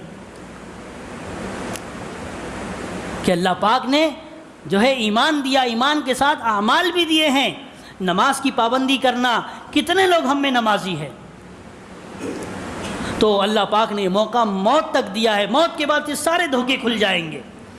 پھر نہ مال کام آئے گا، نہ بیوی کام آئے گی، نہ بچے کام آئیں گے، نہ گھر والے کام آئیں گے۔ یوم یفر المرء من اخیہ وامہ وابیہ وصاحبتہ وبنیہ لکل امرئ منہم یومئذ شأن یغنیہ۔ اللہ نے بیان کر دیا یہ سب ہونے والا ہے۔ تمہاری بیوی جو تمہارے ساتھ رہا کرتی تھی وہ تم سے دور بھاگے گی، تمہاری ماں جو تمہارے لیے جو ہے کئی تکلیفیں برداشت کرتی تھی آج وہ تم سے بھاگے گی، تمہارے بیٹے جو تمہاری آنکھوں کی ٹھنڈک تھے آج تم نافرمان ہو کر آئے ہو وہ بھی تمہیں دور سے ٹاٹا کریں گے، کوئی کام نہیں آنے والا۔ سب کہیں گے میری جان یا ربی نفسی، میرا بیڑا پار ہو جائے یہی کافی ہے۔ جو خونی رشتے ہیں وہ بھی دور سے کہیں گے ہم تمہیں نہیں پہچانتے۔ میرے بھائیو بزرگوں، کیا حالت ہوگی، کیا حشر کا میدان ہوگا، اور آدم علیہ السلام سے لے کر قیامت تک کے آنے والے لوگ وہاں موجود ہوں گے۔ اسی لیے کیا رسوائی ہوگی، کیسی ذلت ہوگی۔ اسی لیے حدیث میں دعا فرمائی گئی ہے، اللہم احسن عاقبتنا فی الامور کلہا، اللہ میری جو ہے عاقبت کو، انجام کو اچھا بنا دے، وَأَجِرْنَا مِنْ خِزْيِ الدُّنْيَا، اور مجھے محفوظ فرما دنیا کی ذلت سے، دنیا کی رسوائی سے، وَمِنْ خِزْيِ الْآخِرَةِ، اور آخرت کی رسوائی سے محفوظ فرما۔ کہ آخرت میں رسوائی ہوگی، اتنے لوگ ہوں گے، کیا حالت ہوگی۔ آج 4 لوگوں کے سامنے رسوائی ہوئی تو وہ تو جو ہے پانی پانی ہو جاتا ہے کہ کیا میری عزت ختم ہو گئی۔ چنانچہ اللہ کے نبی صلی اللہ علیہ وسلم پھر آگے بڑھے اور دیکھتے ہیں کہ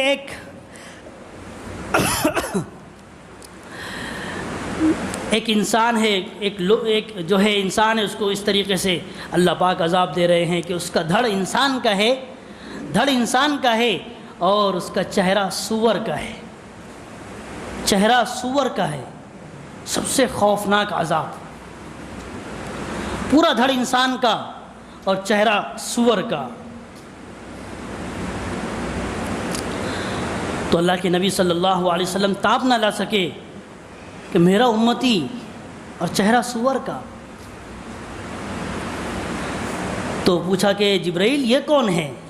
تو فرمایا کہ یا رسول اللہ یہ وہ ہے جو دنیا میں جھوٹی گواہی دیتا تھا۔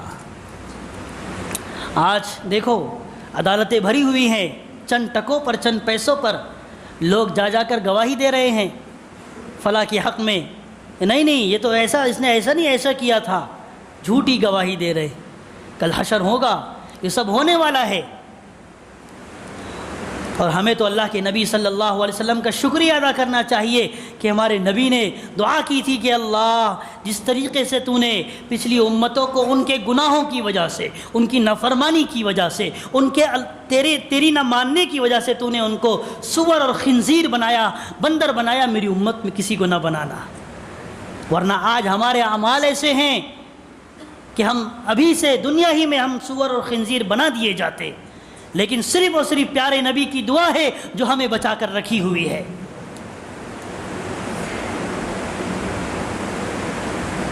ورنہ اللہ پاک نے بندر اور خنزیر بنایا ہے پچھلی امتوں کو، ان کے گناہوں کے سبب، ان کی نافرمانی کے سبب۔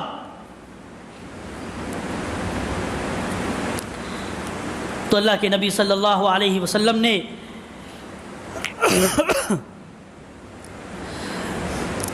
اللہ کے نبی صلی اللہ علیہ وسلم نے اس کو خطرناک خوفناک منظر بتایا اور کہا کہ کیونکہ اللہ کے نبی صلی اللہ علیہ وسلم نے دعا کی تھی اور اس دعا کے بالکل برخلاف ہوا ہے تو جھوٹی گواہی دینا۔ اور ایک طبقے کو دیکھا اللہ کے نبی صلی اللہ علیہ وسلم نے، ننگے ہیں اور تندور میں وہ جل رہے ہیں، سینے کے سر کے بل تندور میں جل رہے ہیں، عورتیں بھی ہیں اور مرد بھی ہیں، ان کو آگ جلا رہی ہے اور تندور میں وہ پک رہے ہیں، ان کے سینے پک رہے ہیں، پھر اچھے ہوتے ہیں، پھر پکنے لگتے ہیں، پھر اچھے ہوتے ہیں، پھر پکنے لگتے ہیں، الٹے لٹکے ہوئے اور آگ ان کو جلا رہی ہے۔ تو اللہ کے نبی نے پوچھا جبرائیل یہ کون ہے؟ تو فرمایا یا رسول اللہ یہ وہ لوگ ہیں جو روزے چھوڑا کرتے تھے، الٹے لٹکے ہوئے ہیں دونوں، مرد بھی اور عورتیں بھی، اور آگ ان کو جلا رہی ہے۔ تو فرمایا یہ کون ہے؟ تو روزے چھوڑنے والے۔ ابھی رمضان آ رہا ہے اور گرمی کے روزے سامنے ہیں،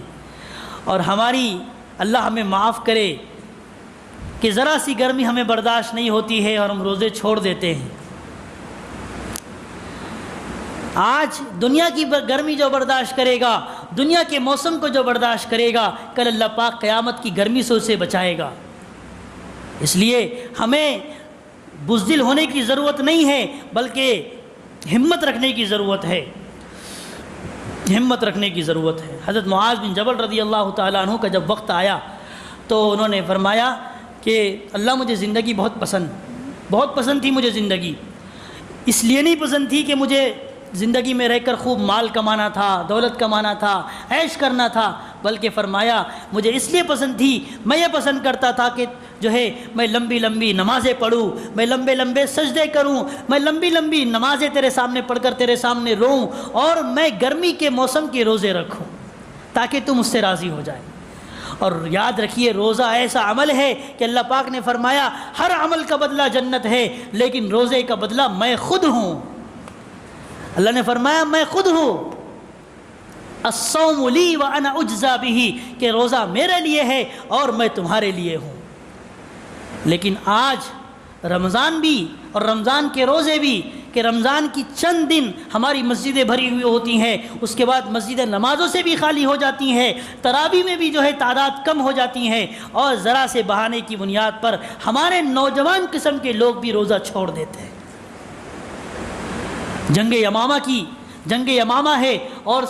جو ہے 3000 صحابہ ہے، ادھر 1 لاکھ کا لشکر ہے، مسیلمہ کذاب جس نے نبوت کا دعویٰ کیا تھا، جھوٹا نبی جو تھا۔ تو چنانچہ جب وہ جنگ ہوئی ہے اس میں 70,000 علماء حفاظ صحابہ شہید ہوئے، اور اس میں ایک اللہ کے نبی نے فرمایا تھا کہ جو ہے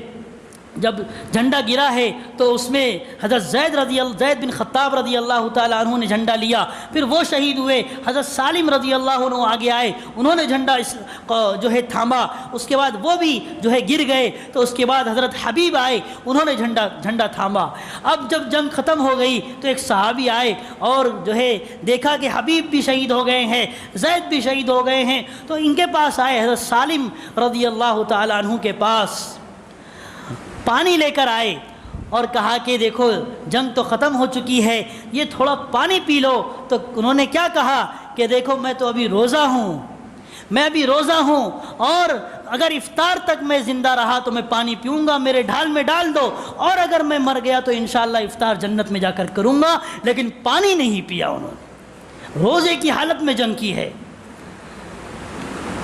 اس لیے ہم تو جو ہے اپنے نفس سے بھی لڑ نہیں پا رہے ہیں، کہ ذرا سا آج ایک ٹرینڈ بن گیا ہے کہ روزہ بھی اچھا خاصا آدمی جو ہے روزہ چھوڑ دیتا ہے۔ کیوں؟ تو جو ہے جاب کے لیے دور جانا پڑتا ہے،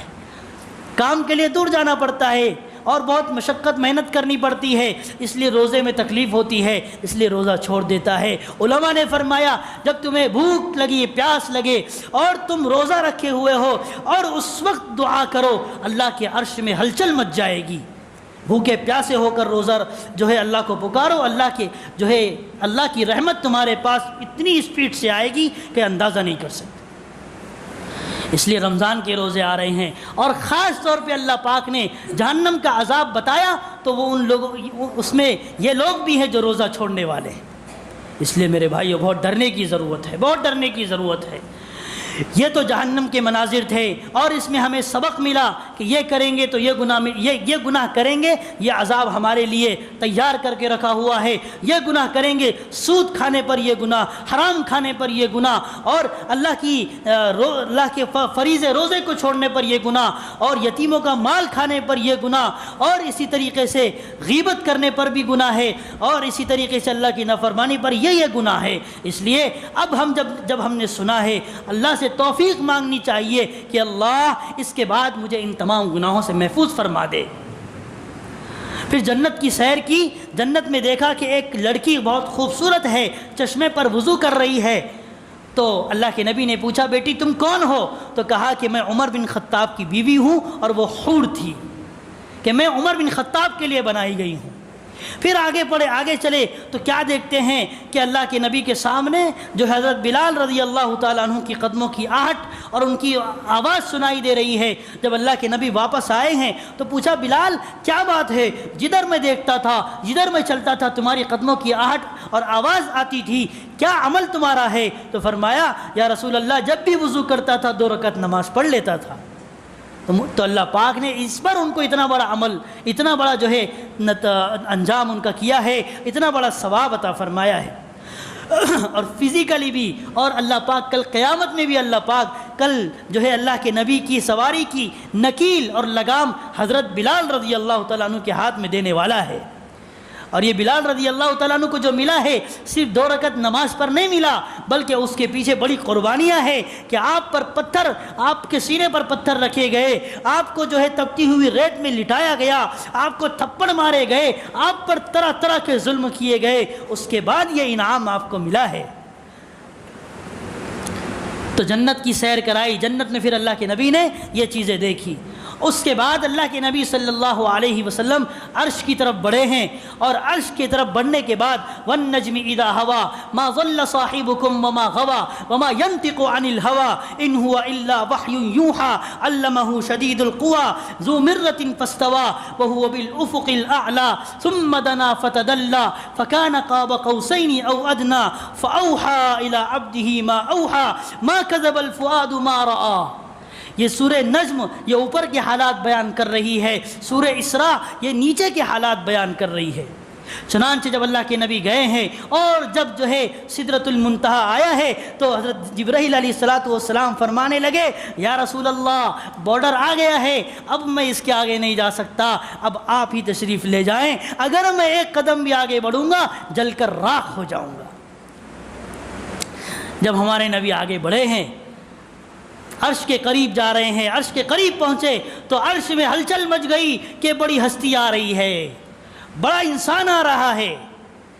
دوستو ایسے نبی کے ہم امتی ہیں، ایسے نبی کے نام لیوا ہیں، ہم معمولی نبی نہیں ہے،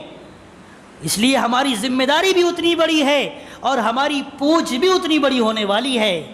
اللہ ہم سے پوچھنے بھی اتنے والا ہے، اور اگر اللہ کے فریضے کو، اللہ کے نبی کی سنتوں کو زندگی میں اتار کر زندگی اللہ کے نام کر جائیں گے تو پھر اللہ پاک اتنا بڑا ثواب بھی عطا فرمانے والے ہیں۔ اس امت کو فضیلت اتنی بڑی دی گئی، آخر میں آئی ہے سب سے، اور سب سے پہلے جنت میں جائے گی۔ تو ہم ایسے نبی کے امتی ہیں۔ چنانچہ اللہ کے نبی جب عرش پر تشریف لے گئے، سارے نور کے پردے کھلتے گئے، چھٹتے گئے، اور پھر سامنا ہوا ہے اللہ رب العزت کے دیدار کا۔ سبحان اللہ، اللہ کو دیکھا ہے، اللہ کی زیارت کی ہے۔ دوستو حضرت موسیٰ علیہ السلام نے چاہی تھی زیارت کرنا، حضرت موسیٰ علیہ السلام نے سوچا تھا اور یہ جو ہے ارادہ بھی کیا تو میں اپنے رب کو دیکھوں گا، ضد کی اللہ سے کہ اللہ مجھے آپ کو دیکھنا ہے مجھے بس، کیونکہ وہ تو کلیم اللہ تھے نا، وہ تو اللہ سے بات کیا کرتے تھے، کلیم اللہ تھے، ضد کی اللہ سے کہ اللہ میں آپ کو دیکھنا چاہتا ہوں۔ تو اللہ نے کہا کہ موسیٰ نہیں دیکھ پاؤ گے، موسیٰ تم نہیں دیکھ پاؤ گے، لیکن کہا کہ نہیں مجھے دیکھنا ہے۔ بہرحال حضرت موسیٰ علیہ السلام کو بلایا گیا کوہ طور پر، اور پھر جب اللہ نے دیدار سے پہلے اپنے نور کی تجلی ڈالی، نور کی تجلی ڈالی. جیسے ہی تجلی کا پڑھنا تھا حضرت موسیٰ علیہ السلام بے ہوشی سے گر گئے. فخر موسیٰ صعقا، گر گئے موسیٰ علیہ السلام. فلما افاق، جب افاقہ ہوا، جب ہوش میں آئے، سبحانک ان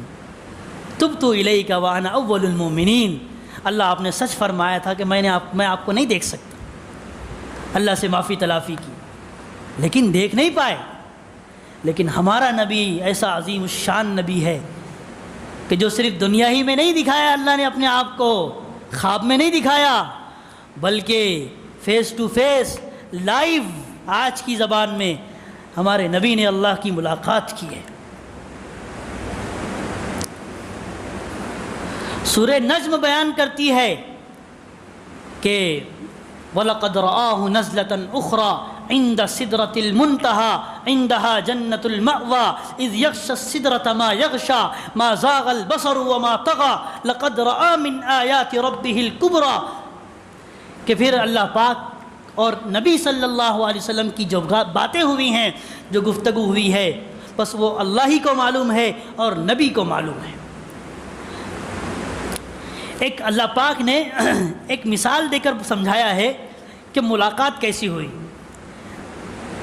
کہ اللہ کے نبی صلی اللہ علیہ وسلم اس طریقے سے بیٹھے ہوئے ہیں اور اللہ سامنے ہے عرش پر، آپ سامنے بیٹھے ہوئے ہیں، تو صرف آمنا سامنا نہیں ہوا. فَكَانَ قَابَ قَوْسَيْنِ أَوْ أَدْنَى. قاب قوسین، قاب کہتے ہیں جو تیر ہوتا نا، تیر کے جو کونے کا جو حصہ ہوتا ہے اسے تیر کہتے ہیں، اور ایک وہ اس میں جو ہے دھاری ہوتی ہے جس سے کھینچ کر تیر مارا جاتا ہے. تو عربوں میں یہ رواج تھا کہ جب دو قبیلوں میں صلح ہو جاتی تھی اور دو قبیلے آپس میں مل جاتے تھے، جھگڑا ان کا ختم ہو جاتا تھا، تو یہ قبیلے والا تیر کمان لے کر آتا تھا، یہ قبیلے والا تیر کمان اٹھاتا تھا، اور دونوں اس کو الٹا کر کے جو ہے دونوں جو ہے اس طریقے سے ملا دیتے تھے. اس طریقے سے ملنے کا مطلب یہ کہ اب ان کی صلح ہو گئی. تو اللہ پاک نے فرمایا فَكَانَ قَابَ قَوْسَيْن، اتنے قریب تھے، اور آگے ایک لفظ فرمایا او ادنا، اس سے بھی زیادہ قریب تھے. اللہ کے نبی صلی اللہ علیہ وسلم اس سے بھی زیادہ اللہ کے قریب تھے. اور جو راز و نیاز کی باتیں ہوئی ہے محبوب اور حبیب میں، وہ اللہ کو معلوم، نبی کو معلوم. لیکن اس میں اللہ کے نبی صلی اللہ علیہ وسلم کو کئی ہزار پیغامات دیے گئے اس معراج کے واقعے میں، جس میں کئی واقعات اور کئی چیزیں آپ کو سامنے رکھی گئی ہیں. لیکن اللہ پاک نے انسانی فطرت کو سامنے رکھتے ہوئے، انسانی دنیا کے نظام کو سامنے رکھتے ہوئے ایک چیز فرمائی، ایک چیز کی کہ جس طریقے سے کوئی مہمان ہوتا ہے، جب مہمان آتا ہے تو مہمان کو خالی ہاتھ نہیں لوٹایا جاتا ہے، بلکہ اس کو کچھ نہ کچھ گفٹ کیا جاتا ہے، کچھ نہ کچھ تحفہ دیا جاتا ہے، کچھ اس کی میزبانی کی مہمان نوازی کی جاتی ہے. بس اللہ پاک نے بھی اپنے نبی کو خالی ہاتھ بھیجنے کے بجائے تحفہ دیا، اور تحفے میں 50 نمازیں عطا فرمائی کہ تم جا رہے ہو خالی ہاتھ نہیں جاؤ گے، بلکہ ہم آپ کو تحفہ دے رہے ہیں. چنانچہ اللہ کے نبی جو ہے صلی اللہ علیہ وسلم 50 نمازیں لے کر جب آئے ہیں تو چھٹے آسمان پر حضرت موسیٰ علیہ السلام سے ملاقات ہوئی. علماء فرماتے ہیں، علماء لکھتے ہیں کہ جو ہے یہ بھی اللہ کی طرف سے تھا. 50 نمازیں جب ہمارے نبی کو دے دی گئی، ہمارے نبی جانتے تھے کہ 50 نمازیں میری امتی نہیں پڑھ سکے گا، لیکن اللہ کا حکم ہے، جو حکم آ گیا اس کے سامنے سر تسلیم خم کرتے ہیں. ایک لفظ بھی اللہ کے نبی نے نہیں بولا یا رسول اللہ میرے امتی نہیں پڑھ سکے گا. لے کر آئے، نیچے اللہ پاک نے اپنے غیب سے حضرت موسیٰ علیہ السلام کے دل میں بات ڈالی کہ جاؤ میرے نبی سے یہ کہو، کیونکہ میں اللہ بھی اپنے بندوں پر رحم فرماتا ہے، وہ بھی جو ہے رحمت والا رب ہے، اور یہ نبی بھی رحمت للعالمین ہے. تو موسیٰ علیہ السلام نے پھر کہا کہ یا رسول اللہ کیا لے کر آئے، کیسے آپ کی ملاقات ہوئی، کیا بات ہوئی؟ تو فرمایا کہ باتیں تو بہت ہوئی، لیکن اللہ نے مجھے 50 نمازیں دی ہے. تو موسیٰ علیہ السلام نے فرمایا کہ میری امت پر تو دو نمازیں فرض تھی، خالی فجر اور عصر کی، وہ بھی 2 رکعت. میری امت وہ بھی نہیں پڑھتی تھی، تمہاری امت کیسے پڑھ پائے گی؟ جاؤ کچھ کم کرا کے آؤ. چنانچہ اللہ کے نبی گئے اللہ کے پاس، 5 کم ہوئی، 45 باقی رہ گئی. پھر واپس لوٹے، پھر موسیٰ علیہ السلام ملے، پھر موسیٰ علیہ السلام نے کہا اتنی بھی نہیں پڑھ سکے گی، جاؤ کم کرا کے آؤ، پھر گئے 5 کم ہوئی، پھر آئے 40 رہ گئی، پھر موسیٰ علیہ السلام ملے، پھر کہا کہ نہیں پڑھ پائیں گی، کچھ کم کرا کے آؤ، گئے 5 کم کرائے 35 رہ گئی، پھر آئے، پھر کہا کہ نہیں پڑھ پائے گی، پھر گئے 30 رہ گئی، پھر آئے، پھر 5 کم ہوئی 25 رہ گئی، پھر 5 کم ہوئی 20 رہ گئی، پھر 5 کم ہوئی 15 رہ گئی، پھر 5 کم ہوئی 10 رہ گئی، پھر 5 کم ہوئی 5 رہ گئی۔ پھر جب واپس آئے ہیں تو اللہ کے نبی صلی اللہ علیہ وسلم کو موسیٰ علیہ السلام نے پھر وہی بات دہرائی کہ میری امت پر 2 تھی، وہ بھی نہیں پڑھ سکی، تمہاری امت پر تو 5 ہے، کیسے پڑھ سکے گی؟ تو اللہ کے نبی نے پوچھا، پھر کہا کہ جاؤ کچھ کم کرا کے آؤ، تو نبی نے فرمایا کہ 5 کم ہو رہی ہے، کہیں یہ بھی کم نہ ہو جائے، کہیں یہ بھی کم نہ ہو جائے، اب میں نہیں جاتا، مجھے شرم آتی ہے، اب مجھے شرم آتی ہے۔ تو اللہ پاک کی طرف سے غیب سے آواز آئی کہ یا رسول اللہ صلی اللہ علیہ وسلم، یہ تو ہماری طرف کا ایک نظام بنایا تھا ہم نے، لیکن سن لیجئے کہ ہم نے جو کہہ دیا سو کہہ دیا، ہم نے 50 ہی نمازیں تمہاری امت پر فرض کی ہے، تمہاری امت نماز 5 پڑھے گی، لیکن نماز 50 کا ہم دینے والے ہیں۔ یہ اللہ پاک کی بندوں پر رحمت اور شفقت ہے، یہ محبت کی علامت ہے اللہ پاک کی کہ کتنا اللہ ہم سے محبت فرماتا ہے، لیکن ہم اس محبت کا بدلہ کیا اللہ کو دے رہے ہیں۔ اس لیے میرے بھائیوں، آخری بات میں آپ سے عرض کر کے جو ہے اس مجلس کا اختتام ہو جائے گا کہ اللہ پاک نے ہمیں بہت خوبصورت اور عظیم الشان نبی دیا ہے۔ ہم بہت بڑے نبی کے امتی ہیں، ہم معمولی امتی نہیں ہیں۔ اور اللہ پاک نے جب اپنے نبی کو بلایا معراج پر تو رات میں بلایا۔ علماء نے یہ بھی نکتہ لکھا ہے، رات میں سفر کرایا ہے، اس لیے اللہ کو ڈھونڈنا ہے تو راتوں کو جاگنا پڑے گا۔ اللہ کی محبت اگر پانا ہے تو راتوں کو اٹھ کر اللہ کے سامنے رونا پڑے گا، چاہے پھر 2 رکعت کیوں نہ پڑھے، 4 کیوں نہ پڑھے، 8 پڑھے، 12 پڑھے، لیکن اللہ ملے گا تو رات میں ملے گا۔ بستر پر سونے سے اور نرم جو ہے گدوں پر سونے سے اور خراٹوں والی نیند کے مزے لینے سے اللہ نہیں ملنے والا۔ اللہ کو ڈھونڈنا ہے تو راتوں میں ڈھونڈنا پڑے گا۔ اسی لیے اللہ نے فرمایا ہے قرآن میں تتجافى جنوبهم عن المضاجع يدعون ربهم خوفا وطمعا، سورہ سجدہ میں، کہ یہ میرے بندے ایسے ہیں کہ جب رات ہوتی ہے تو اپنے بستروں سے الگ ہو جاتے ہیں، اپنی بیویوں سے الگ ہو جاتے ہیں، اور میرے ڈر سے کل مجھے اللہ کے سامنے حاضر ہونا ہے، اس ڈر سے جو ہے مصلی بچھاتے ہیں اور رات کو نماز پڑھتے ہیں۔ تو سنو میں نے ان کے لیے کیا تیار کر رکھا ہے، فلا تعلم نفس ما اخفی لهم من قرۃ اعین، کوئی نہیں جانتا کہ میں نے ان کے لیے، ان کی آنکھوں کی ٹھنڈک کے لیے کیا کیا تیار کر کے رکھا ہے، بلکہ ایسی چیزیں تیار کر کے رکھی ہے ما لا عین رأت، نہ کسی آنکھ نے اس کو دیکھا ہے، ولا اذن سمعت، نہ کسی کان نے اس کے بارے میں سنا ہے، ولا خطر علی قلب بشر، اور نہ کسی نے گمان کیا ہے کہ جنت کی چیزیں کیا ہونے والی ہے۔ اس لیے راتوں کو اٹھنا ہوگا، اللہ کو منانا ہوگا۔ اللہ روز رات میں اعلان کرتا ہے کوئی معافی طلب کرنے والا ہے، کوئی معافی چاہنے والا، میں اس کے گناہوں کو معاف کر دوں۔ روز اللہ آسمان عرش پر، پہلے آسمان پر آ کر اپنے پورے لشکر کے ساتھ اللہ روز آتا ہے اور روز اعلان کرتا ہے حل من مستغفر، حل من مستغفر، ہے کوئی معافی چاہنے والا، ہے کوئی اپنے گناہوں کو میرے سامنے رکھنے والا۔ میرے بھائیو، ہم تو اتنے جری، اتنے بے باک، اتنے نڈر ہو گئے ہیں کہ ہم گناہ بھی کرتے ہیں، اس کا احساس بھی ہمیں نہیں ہے کہ ہم کتنے گناہ کر رہے ہیں۔ اللہ فرماتا ہے، روز اعلان ہوتا ہے، اللہ اعلان کرتا ہے حل من مسترزقین، ہے کوئی رزق چاہنے والا، ہے کوئی روزی چاہنے والا، لیکن ہمارا ذہن پلان کرتا ہے کل کہاں ڈاکہ مارنا ہے، کل کہاں سے 2 نمبر کا کام کرنا ہے، کل کہاں سے اتنا پیسہ اٹھانا ہے، کل کہاں سے اتنا زیادہ پیسہ ہمیں آئے گا۔ ہمارا ذہن بستر پہ سوتے ہوئے یہ پلان کر رہا ہوتا ہے، جبکہ وہ مالک، وہ رازق، ان اللہ هو الرزاق ذو القوة المتین، قرآن کہہ رہا ہے کہ اللہ رازق نہیں ہے، رزاق ہے، بہت زیادہ رزق دینے والا ہے۔ تم آؤ تو صحیح ایک مرتبہ اللہ سے مانگو تو صحیح، ہم تمہیں ایسی جگہ سے دیں گے، مجھ سے ڈرو مجھ سے میرا خوف رکھ کر زندگی گزارو، وَيَرْزُقْهُ مِنْ حَيْثُ لَا يَحْتَسِبْ، کہ جو ہم اسے ایسی روزی دیں گے، ایسی جگہ سے روزی عطا فرمائیں گے کہ جہاں اس نے سوچا بھی نہیں ہوگا، اس نے گمان بھی نہیں کیا ہوگا، ہم اس کی ایسی جگہ سے روزی عطا کریں گے۔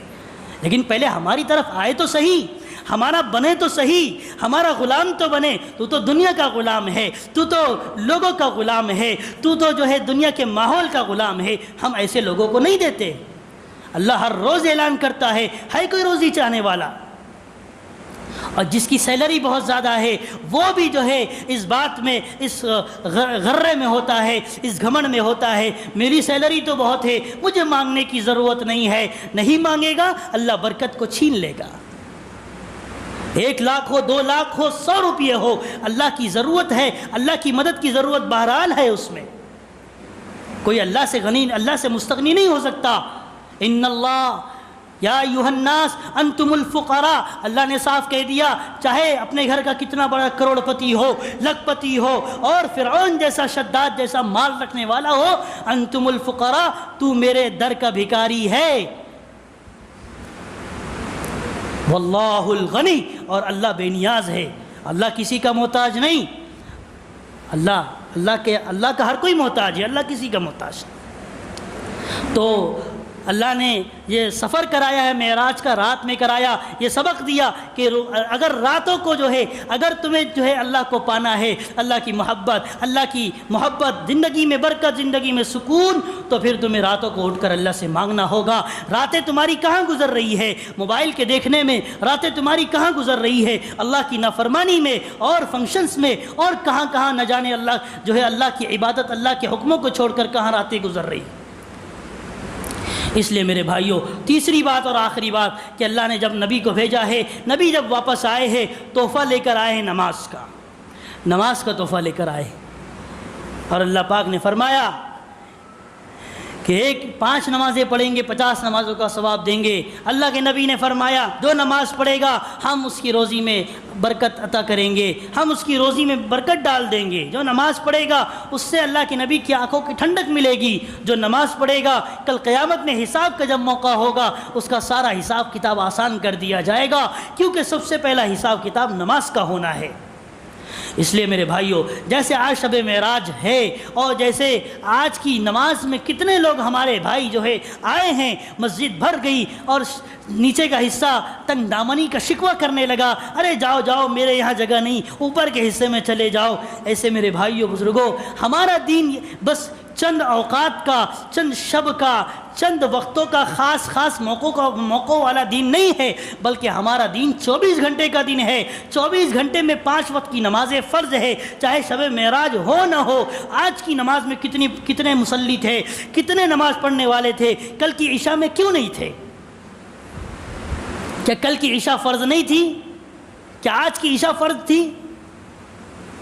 خود غور کرے کہ ہم جب خاص موقع ہوتے ہیں مصلیوں کی تعداد بڑھ جاتی ہے۔ میرے بھائیو بزرگوں دوستو، ہم تو موقع دیکھ کے اللہ کے پاس آتے ہیں، اللہ کو ناراضی کرتے ہیں۔ اللہ تو ہمیں بغیر موقع کے اللہ ہمیں خوش کرتا ہے۔ فجر چھوٹتی ہے پھر بھی اللہ رزق سے محروم نہیں کرتا۔ فجر ظہر چھوٹتی ہے اللہ برکت سے محروم نہیں کرتا۔ عشاء وہ ویسی آ کر سو جاتا ہے، اللہ اس کو مارتا نہیں ہے کہ نہیں میرا بندہ ابھی گناہگار ہے، ابھی وہ جو ہے نادان ہے، ہو سکتا ہے ماحول کی وجہ سے اور دوست یاروں کی وجہ سے، لیکن میں اپنے بندے کی توبہ کا انتظار کر رہا ہوں۔ اس لیے میرے بھائیو بزرگوں دوستو، اللہ نے ہمیں توبہ کا موقع دیا ہے، وہ دنیا کی زندگی میں ہے۔ جب تک ہماری آنکھیں کھلی ہے، بول رہے ہیں، سن رہے ہیں، چل پھر رہے ہیں، تب تک موقع ہے۔ یہ جسم سے روح نکال دی جائے گی، موقع ختم ہو جائے گا، پھر آدمی کہے گا اللہ موقع دے دے، اللہ کہے گا موقع نہیں ہے، جاؤ جہنم میں چلے جاؤ۔ اس لیے میرے بھائیو بزرگوں دوستو، موت سے پہلے موت کی تیاری کرنا یہ نبی نے فرمایا ہے، اور یہ عقل مند کی علامت ہے۔ عقل مند شخص وہ ہے جو موت سے پہلے موت کی تیاری کرے۔ اور اللہ نے ہمیں آنکھیں دی، عبرت ہم لے سکتے ہیں، کسی کے مرنے پر عبرت لے سکتے ہیں، کتنی نمازیں پڑھی اس نے، کتنی زکوٰۃ دی، اور کیا اس نے کیا ہے۔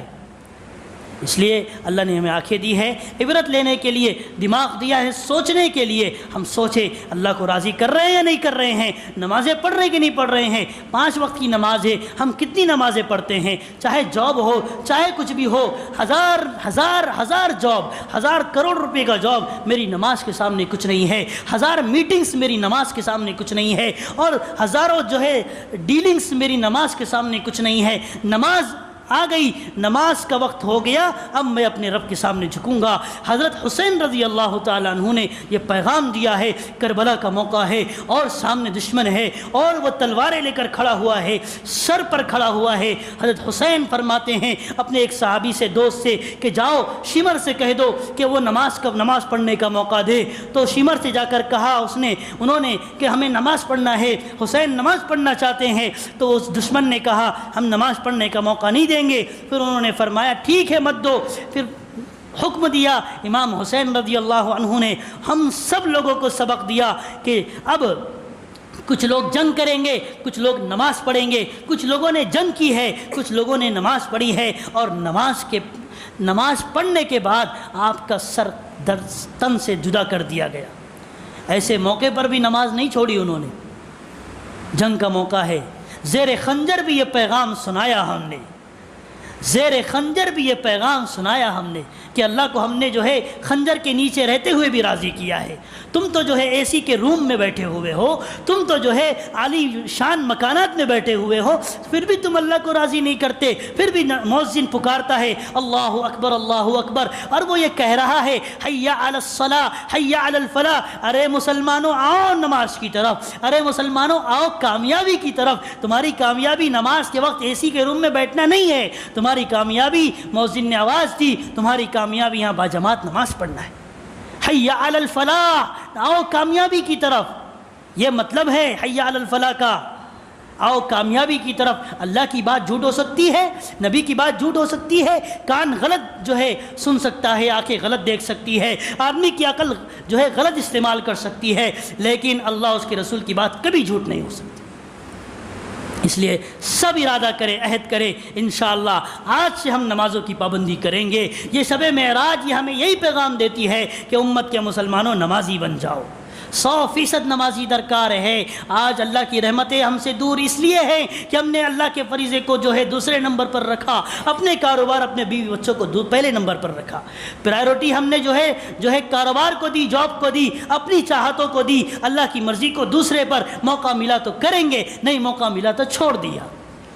اللہ کی رحمت ہے ان تنصر اللہ ینصرکم، اللہ کی مدد کرو، اللہ کی مدد یہی ہے، اعمال اللہ کے فرائض کو پورے کرو، نماز کا موقع ہو نماز پڑھو، زکوٰۃ کا موقع آ جائے زکوٰۃ دو، حقوق بندوں کے ہو اللہ کے ہو ادا کرو، تمہارے لیے اللہ کی رحمت کے دروازے ابھی بھی کھلنے کو تیار ہے۔ میرے بھائیو بزرگو دوستو، کہ آج حالات جو ہمارے اتنے خطرناک ہے، سنگین ہے، کہ جو مکی زندگی کے جو حالات تھے وہ حالات بنائے جا رہے ہیں، اور وہ حالات ہمارے سامنے درپیش ہے کہ مسلمانوں کا شکنجہ کسا جا رہا ہے، ہر دشمن مسلمانوں کو نگلنا چاہتا ہے، ہر دشمن مسلمانوں کو نوالا بنانا چاہتا ہے۔ اب ہم کیسے جو ہے اس دشمن کا مقابلہ کریں گے؟ ہم دشمن کا مقابلہ سب سے پہلے جس ہتھیار سے کریں گے وہ ہتھیار ہمارا اپنے رب سے تعلق ہے،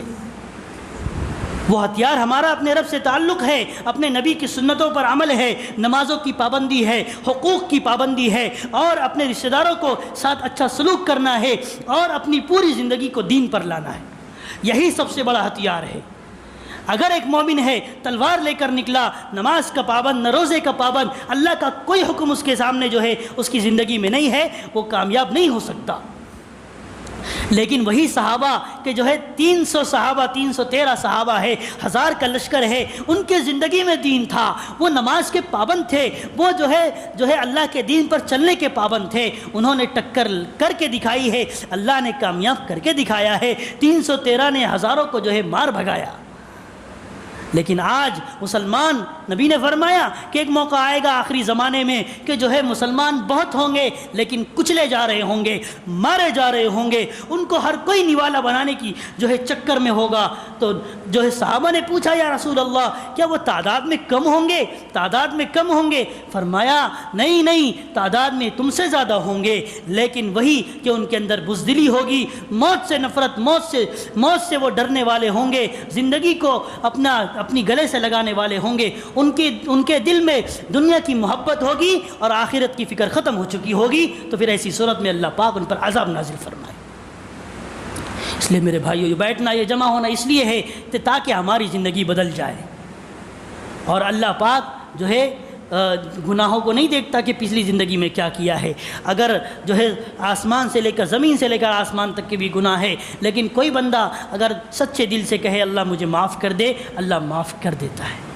اللہ معاف کر دیتا ہے۔ اس لیے اللہ تعالیٰ سے دعا ہے اللہ ہم سب کو سیدھے راستے پر چلائے، اللہ ہم سب کو نمازوں کا پابند بنائے، اللہ ہم سب کو جو ہے اس کی چاہتوں پر چلنے والا بنائے۔ کم سے کم نماز کے پابند ہم ہو جائیں، کم سے کم نماز کے ہم پابند ہو جائیں۔ اگر نماز کے پابند ہو گئے تو غیروں نے کہا، دشمنوں نے کہا کہ جس طریقے سے جمعہ میں جو ہے مسجدیں بھرتی ہیں، جس طریقے سے مسلمانوں کی مسجدیں جمعہ میں فل ہو جاتی ہیں کہ جو ہے نماز پڑھنے کو جگہ نہیں ملتی، اگر یہی حال فجر کی نماز میں ہو گیا تو سمجھ لیجئے اس دن اسلام کا پرچم پوری دنیا میں لہرے گا، پوری دنیا میں لہرے گا اسلام کا پرچم۔ وہ کب ہوگا؟ جب ہم نماز پر آئیں گے، جب ہم نماز پر آئیں گے۔ اور آج کی بے چینی، آج کی بے کلی، بے اطمینانی، رزق میں جو ہے برکت نہیں ہے، والد اولاد نافرمان ہے، ہر چیز ہمارے جو ہے خلاف ہے، یہ صرف اور صرف نماز کے چھوڑنے کی وجہ سے، اللہ کو ناراض کرنے کی وجہ سے ہے۔ آج بھی ہو جو براہیم سا ایمان پیدا، آج بھی ہو جو ابراہیم سا ایمان پیدا، آگ کر سکتی ہے انداز گلستہ پیدا۔ ابراہیم علیہ السلام کو آگ میں ڈال دیا گیا لیکن وہ گلے گلزار بن گئی، باغ بن گئی۔ کیوں؟ ایمان کی وجہ سے، اللہ سے تعلق کی وجہ سے۔ آج بھی اگر ہم جو ہے نماز پر آ جائے، دین پر آ جائے، پکے سچے مسلمان بن جائے، نبی کی سنتیں ہماری زندگی میں ہوں، تو پھر ایسی صورت میں اللہ کی مدد، اللہ کی رحمت، اللہ کی محبت، اللہ کی جو ہے نصرت ویسے ہی اترے گی جیسے صحابہ کے زمانے میں اترا کرتی تھی۔ اللہ تعالیٰ سے دعا ہے اللہ پاک ہم سب کو ان باتوں پر عمل کی توفیق نصیب فرمائے، اور اللہ پاک ہم سب کو اپنے اللہ کے حکم پر چلنے کی اور نبی کے طریقوں کو 100% اپنی زندگی میں لانے کی توفیق عطا فرمائے۔ وآخر دعوانا ان الحمد للہ رب العالمین۔ دعا کر لیں۔ بھائی عبدالسلام بھائی، ہمارے سنجے پارک کے عبدالسلام بھائی، ان کی طبیعت ناساز ہے، خراب ہے، اس لیے آپ حضرات ان کے لیے خاص طور پہ دعا کریں۔ اسی طریقے سے ہمارے جتنے بھی خاندان میں جو بھائی بیمار ہیں اور کئی مہینوں سے، سالوں سے بیڈ پر پڑے ہوئے ہیں، ان کے لیے بھی دعا کریں، اور جتنے پریشان حال ہیں ان کے لیے بھی دعا کریں۔ اللہم انت السلام ومنک السلام، تبارک ربنا وتعالیت یا ذا الجلال والاکرام۔ اللہم صلی علی محمد وعلی آل محمد وبارک وسلم۔ ربنا آتنا فی الدنیا حسنۃ وفی الآخرۃ حسنۃ وقنا عذاب النار۔ ربنا فاغفر لنا ذنوبنا وکفر عنا سیئاتنا وتوفنا مع الابرار۔ اے اللہ ہم سب کے گناہوں کو معاف فرما، اللہ ہم سب کی خطاؤں کو درگزر فرما۔ یا اللہ ہم بڑے جو ہے نافرمان ہیں، یا اللہ بڑے خطا کار ہیں، یا اللہ تیرے نافرمان ہیں، اللہ ہم سب کو معاف فرما۔ اے اللہ آج ہم سچے دل سے توبہ کرتے ہیں، آج ہم سچے دل سے تجھ کو منانے کے لیے بیٹھے ہیں۔ اے میرے پیارے اللہ ہم سب کو معاف فرما۔ مولا ہم بندے ہیں، اللہ تو نے بندے کے اندر گناہ کا مادہ رکھا ہے، اللہ بھول جانے کا مادہ رکھا ہے۔ اے اللہ ہم سب کو معاف فرما۔ اے پیارے اللہ تو ہم پر رحم و کرم کا معاملہ فرما۔ او پیارے اللہ تو اتنا ہم پر جو ہے رحم کرتا ہے۔ اے اللہ تو کھلاتا ہے، پلاتا ہے۔ اے اللہ تیری نافرمانی کے باوجود، نمازوں کو چھوڑنے کے باوجود، حقوق کو جو ہے توڑنے کے باوجود، تیرے نبی کے طریقوں کو کچلنے کے باوجود، تیرے نبی کی سنتوں کے جنازے نکالنے کے باوجود، اے اللہ تو اتنا رحم کرتا ہے، کرم کرتا ہے۔ اللہ ہمیں سچا پکا مومن بنا، سچا پکا مسلمان بنا دے۔ او میرے پیارے اللہ بہت ہو گیا، یا اللہ تجھے بہت ناراض کیا ہے، یا اللہ تجھے بہت ناراض کیا ہے، یا اللہ جیسی زندگی تو چاہتا ہے ویسی زندگی ہماری نہیں ہے، یا اللہ جیسے تیرے نبی چاہتے ہیں، جیسے تیرے نبی نے صحابہ کو جس ایمان کی سطح پر کھڑے کیا تھا، اللہ اللہ آج ہم اس کی کگار پر کھڑے ہوئے ہیں، آج ہم اس کے کنارے پر کھڑے ہوئے ہیں، اے اللہ معاف فرما دے، او میرے پیارے اللہ، او میرے پیارے اللہ، ستاری کا معاملہ فرما، درگزر کا معاملہ فرما۔ اللہ آج ہم بظاہر دکھنے میں مسلمان ہیں، دکھنے میں مومن ہیں، اللہ ہمارے اندر نفاق بھرا ہوا ہے، کفر بھرا ہوا ہے، اے اللہ چیزوں سے ہونے کا یقین بھرا ہوا ہے، اسباب سے ہونے کا یقین بھرا ہوا ہے۔ او میرے پیارے اللہ، یہ شرک نہیں تو کیا ہے، یہ کفر نہیں تو کیا ہے۔ او میرے پیارے اللہ، ہم سب کے دلوں کو پاک صاف فرما، دلوں میں دنیا کی محبت بیٹھ چکی ہے، یا اللہ تیری محبت ختم ہو چکی، یا اللہ تیری محبت ختم ہو چکی۔ او میرے پیارے اللہ، آج ہمارے خلاف فیصلے اتر رہے ہیں، اللہ آج ہمیں ہر کوئی لقمہ بنانا چاہتا ہے، اللہ آج ہم ہر کوئی ہم پر چڑھ بیٹھنا چاہتا ہے، ہمیں لیوالا بنانے کی سازش میں ہے۔ او میرے پیارے اللہ، او میرے پیارے اللہ، تیرے نبی کے لائے ہوئے دین کو یا اللہ پوری دنیا میں عام تام فرما، یا اللہ تیرے نبی کے لائے ہوئے دین پر ہمیں چلنے کی توفیق عطا فرما۔ یا اللہ جس دین کو تیرے نبی نے اتنی قربانیوں سے ہمارے پاس لایا ہے، ہم تک پہنچایا ہے، اللہ کل قیامت میں میرے نبی نے میرا دامن پکڑ لیا کہ میں نے تیرے لیے طائف میں پتھر کھائے، میں نے تیرے لیے اپنے چہرے، خوبصورت چہرے، چاند جیسے چہرے پر تھوک برداشت کیا، تو میرے لیے کیا کر کے آیا ہے؟ بولا میں اپنے نبی کو کیا جواب دوں گا، کیا جواب دوں گا؟ یا اللہ میرے نبی نے دین کے لیے اتنی قربانی پیش کی، یا اللہ میرے نبی کہیں گے کتنی نمازیں پڑھ کے آیا ہے، یا اللہ میں اپنے نبی کو کیا جواب دوں گا؟ اللہ آج میرا باپ اگر مجھے پکڑ کر کوئی پرسش کرتا ہے، کوئی مجھے پوچھ گچھ کرتا ہے، اللہ میری زبان حرکت کرنا بند کر دیتی ہے۔ اللہ کل قیامت میں آدم علیہ السلام سے لے کر یا اللہ قیامت تک آنے والے لوگ ہوں گے، سارے نبی ہوں گے، تو ہوگا، یا اللہ سب ہوں گے، سب کے سامنے میں کیسے جواب دوں گا؟ یا اللہ آخرت کی رسوائی سے بچانا، اللہ آخرت کی ذلت سے بچانا، یا اللہ آخرت کے ذلیل ہونے سے محفوظ فرمانا، یا اللہ کل کا ذلیل ہونا یا اللہ بہت خطرناک ہے۔ او میرے اللہ ہم سب مسلمانوں کو ہدایت عطا فرما، یا اللہ 24 گھنٹے دین پر چلنے کی توفیق عطا فرما، یا اللہ ہمارے نوجوانوں کو راہ راست پر چلانے کے فیصلے فرما، ہمارے بوڑھوں کو یا اللہ راہ راست پر چلانے کے فیصلے فرما، ہماری نوجوان بچیوں کو یا اللہ راہ راست پر چلانے کے فیصلے فرما، گمراہی کو ختم فرما، بے راہ روی کو ختم فرما، بے پردگی کو ختم فرما، بے حیائی کو ختم فرما۔ او میرے پیارے اللہ تیرے نبی کا واسطہ یا اللہ ہم سب کو معاف فرما، ہم سب کو معاف فرما، یا اللہ اتنی بڑی مسجدیں ہوئیں، یا اللہ بڑی بڑی مسجدیں ہیں لیکن اللہ نمازی 2-3 صف ہوتی ہیں، یا اللہ یہ مسجدیں ہمیں جو ہے یا اللہ بد دعا دیتی ہے، یا اللہ یہ مسجدیں بھی بد دعا دے رہی ہیں، اور کل قیامت میں تو بھی پوچھے گا، اللہ ہم کیا جواب دے پائیں گے؟ او میرے اللہ معاف فرما دے، ہمیں شیطانی ماحول سے حفاظت فرما، شیطانی ماحول سے ہماری حفاظت فرما، گندے ماحول سے ہماری حفاظت فرما، گندے دوستوں سے ہماری حفاظت فرما، سچے پکے دوست نصیب فرما، سچا ماحول نصیب فرما، قرآن کی تلاوت کی توفیق عطا فرما، یا اللہ ذکر کی توفیق عطا فرما، تیری یاد کرنے والا بنا، تجھ سے محبت کرنے والا بنا، اپنے کاروبار میں، اپنی روزی میں، اور اے اللہ اپنی تجارت میں شریعت کو سامنے رکھنے والا بنا، سود سے حفاظت فرما، اے اللہ رشوت سے حفاظت فرما، یا اللہ ناپتول میں کمی سے حفاظت فرما، یا اللہ ہم سب کو دین پر چلانے کے فیصلے فرما، اللہ کابرین امت کی حفاظت فرما، علماء دین کی حفاظت فرما، ان کے اکرام کرنے کی توفیق عطا فرما، یا اللہ ان کی محبت دلوں میں پیدا فرما، مدارس مکاتب مساجد خانقاہوں کی حفاظت فرما، یا اللہ جتنے بھی دین اسلام کے قلعے ہیں اللہ سب کی حفاظت فرما، یا اللہ بڑوں کو چھوٹوں پر شفقت کرنے کی توفیق عطا فرما، چھوٹوں کو بڑوں کا ادب کرنے کی توفیق عطا فرما، اللہ حقوق کی پاسداری کی توفیق عطا فرما، فرما، یا اللہ یا اللہ یا اللہ ایماندار بنا، یا اللہ ایماندار بنا، خیانت سے ہماری حفاظت فرما، ظلم سے ہماری حفاظت فرما، دھوکے بازی سے ہماری حفاظت فرما، یا اللہ ایک چھوٹے پر ظلم کرنے سے حفاظت فرما، رشتوں کو توڑنے سے حفاظت فرما، صلہ رحمی کے یا اللہ توڑنے سے حفاظت فرما، یا اللہ ہمارے بچوں کو دین کا داعی شہدائی بنا، عالم مفسر حافظ بنا، قرآن کا داعی بنا، دین و دنیا کا جامع بنا، دین و دنیا کے علوم سے ان کو آراستہ کرنے کے فیصلے فرما،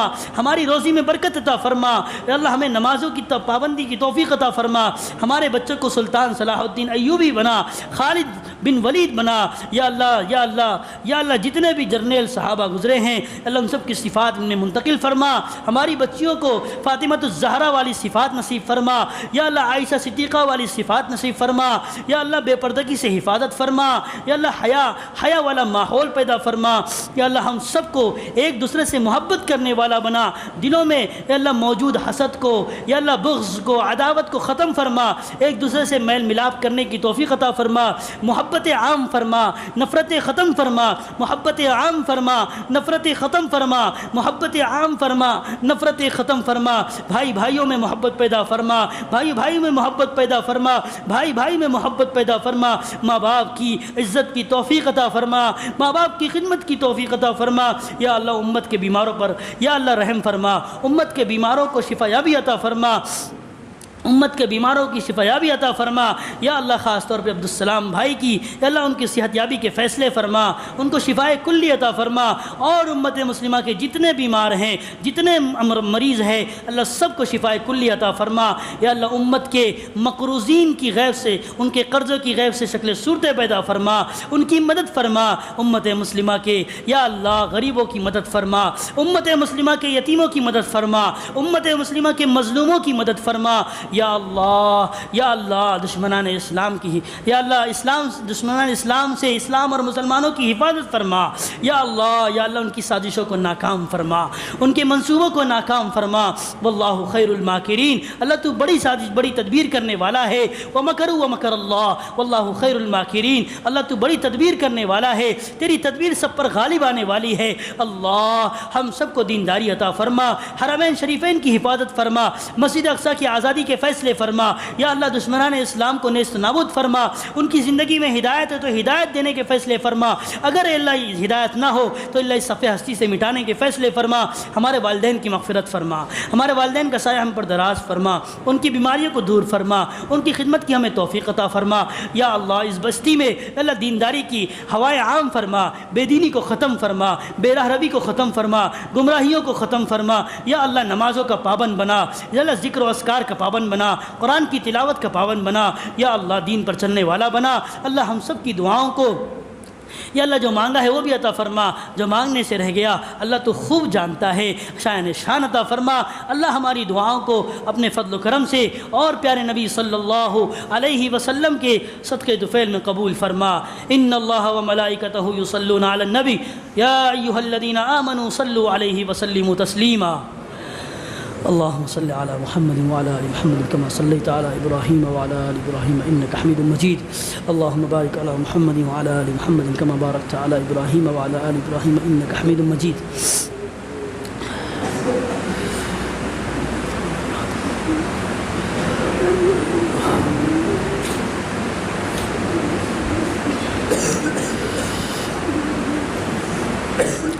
ربنا تقبل منا إنك أنت السميع العليم وتب علينا إنك أنت التواب الرحيم سبحان ربك رب العزة عما يصفون وسلام على المرسلين والحمد لله رب العالمين۔